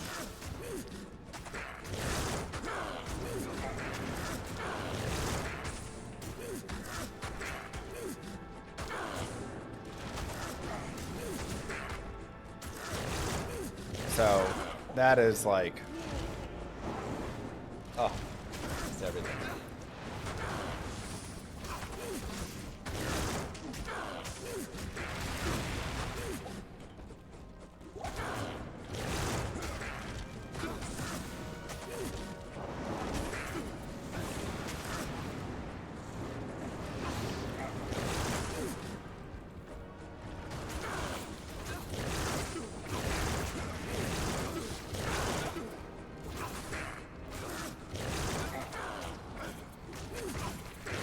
Yeah, it's pretty wild, Jeff. They used to be really bad.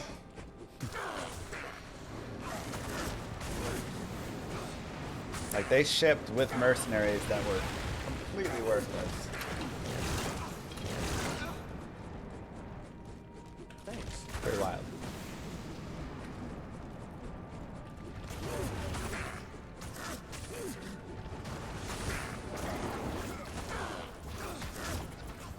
Now, for Bale, you do want to take him down to pretty close to the bottom with honor there. Those crushing blow hits, or with strength, I mean. Those crushing blow hits are worth a lot, even at like this level of life. Surprisingly. Now it's probably about time where we could swap back to dual honors.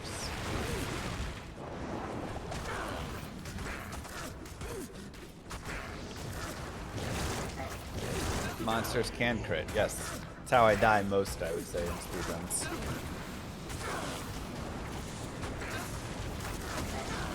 When you get hit for more damage than you were expecting.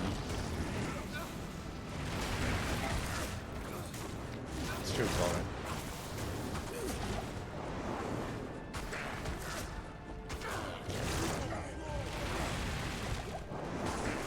Alright, to bail. Your time is over. Yeah.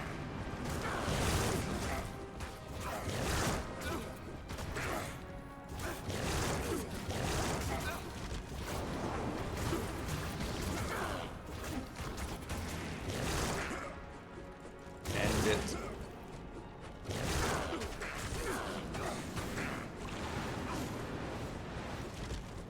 Why does he always live on one sliver forever? I feel like that doesn't it? Eh.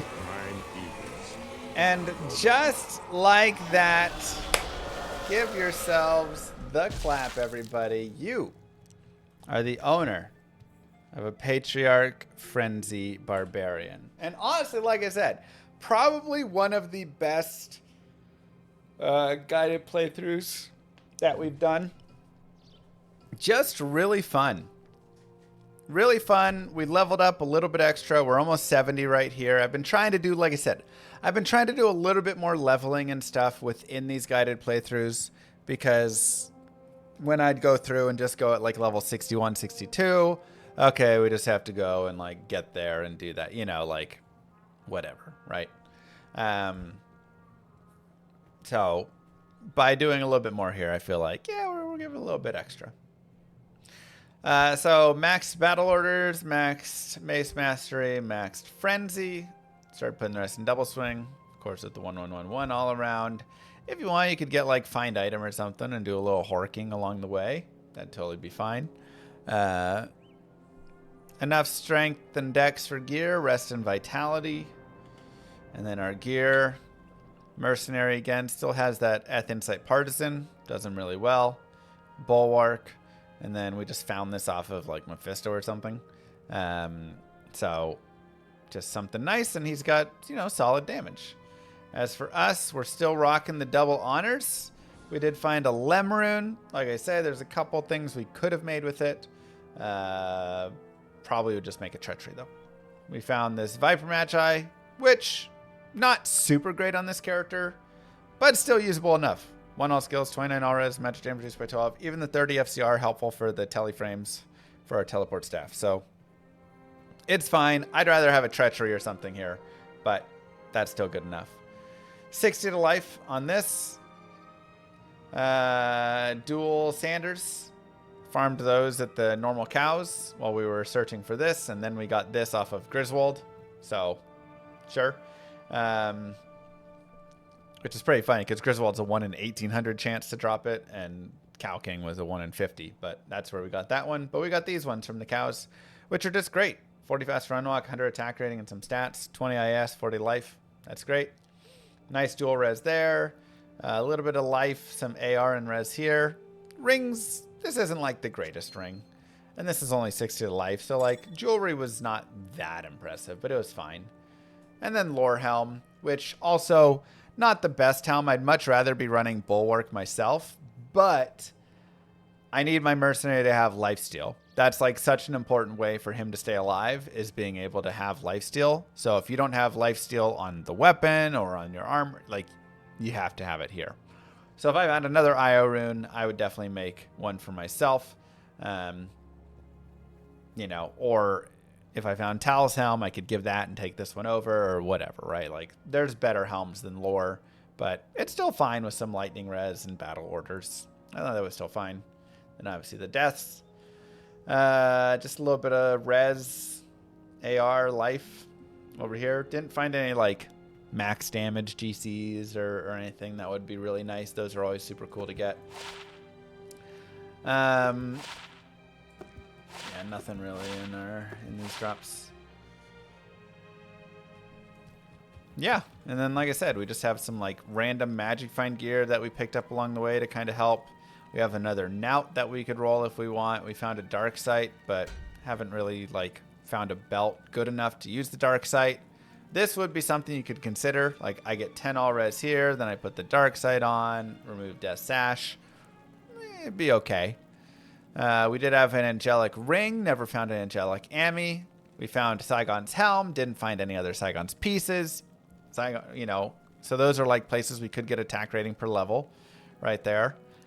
Rune again, Shale, Thol, Lem for treachery. We just don't have 3 souls or a Shale to make it. So we'd have to go back and do some Nightmare farming and Nightmare Countess, or do even Hell Countess. That'd be fine. Some LK run, some cows, whatever, right? Yeah, there's always options. There's always options, and that's one of the really fun things. Is our character optimized? Not in any capacity. Every single piece of gear that I have, we can improve. And that's great. Like, that's super cool, and that's something that is really fun, and that makes this character really nice, so we can go and get a co-rune and make a hustle, and that's awesome. And now we can give that to our mercenary, or we can give it to ourselves, depending what base we find. And then we can go and we can make that treachery, and then we can make the, right, like you just keep piecing away, chipping away. Then we find an Ariat, then we find whatever. It's really fun. So this would be a great character to just like continue on and continue farming and building up from 0 to hero, essentially. But yeah, that is your guided playthrough. I hope that you enjoyed it. Don't forget to like and subscribe, YouTube, and I'll see you guys in the next one. Peace.